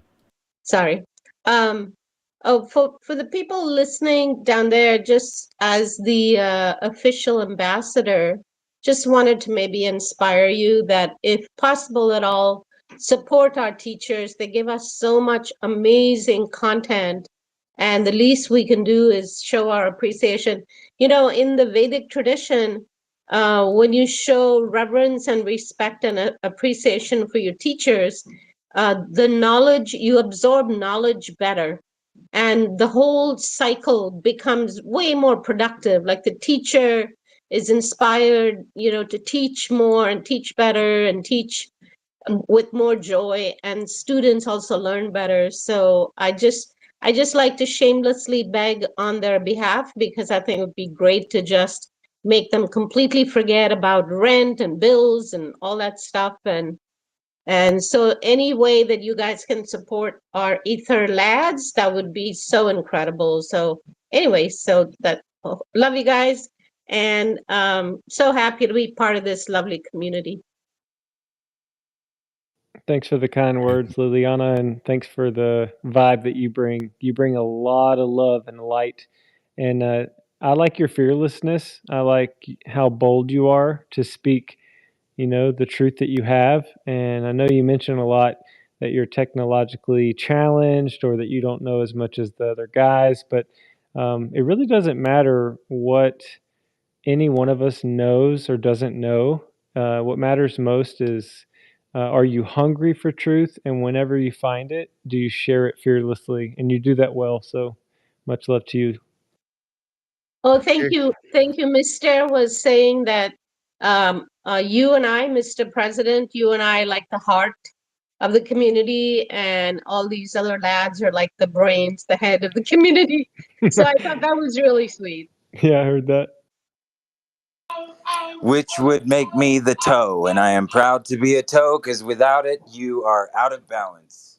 So I personally won't have any of it because I happen to know quite well that JT and Laylee are far from stupid. That's for sure. Both quite brilliant, actually. So I will have none of it. Right, but what you said is true. Dude. When I started, right, when I first debated against me, you don't need to have the all the knowledge. You just need to have the truth and like the knowledge that you're right and that you're speaking the truth. That'll guide you every single step of the way. That's what we started with when we had nothing. So like, it's all you need now. JT's heart makes you think he doesn't know what he's talking about, but then he knows his stuff. Well, and the heart has intelligence too, so there's levels to that as well. So true. By no means am I saying they are not capable of understanding, because obviously we wouldn't be in this room if there wasn't truth to what we were hearing, and like he said, sure. If it's not, we're all better people for it. I mean, I don't know. I can't imagine anyone in this room now that takes this stuff seriously.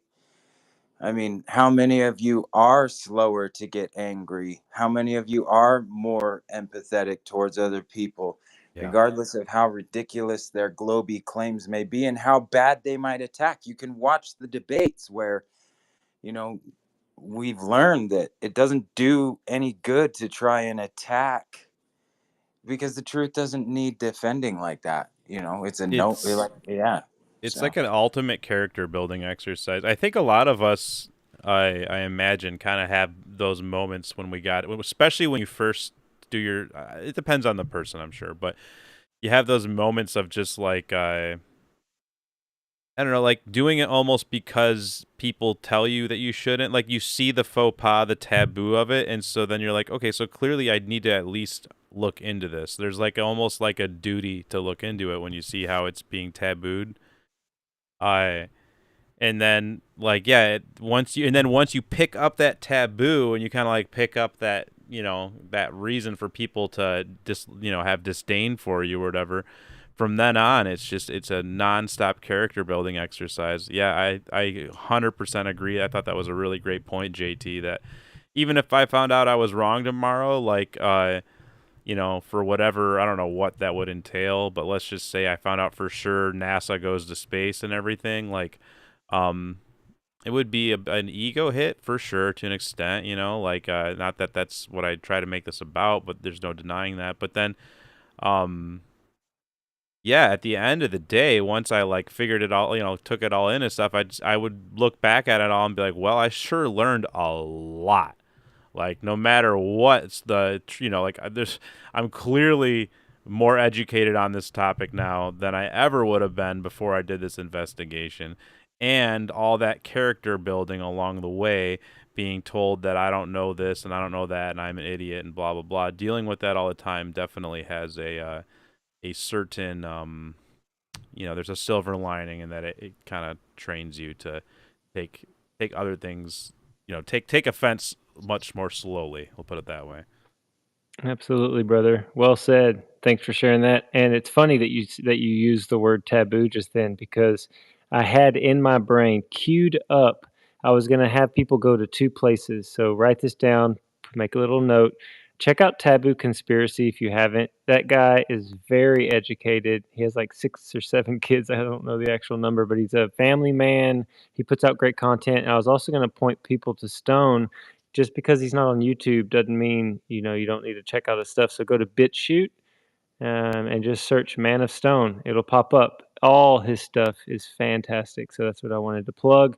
And I'm going to drop down to listener. And much love to all y'all. Many thanks. Absolutely. Dude, well, honestly, one last thing I'll say is I think what unites all of us is that, we all are devotees of truth and that we are all fascinated by this gorgeous, amazing, beautiful universe that is around us, even though we don't really know what it is, but we are fascinated by it. I would say to that too, Toby, on top of, if NASA did go to space tomorrow, they would have some serious fucking explaining to do, because like, what is wrong with this model, dude?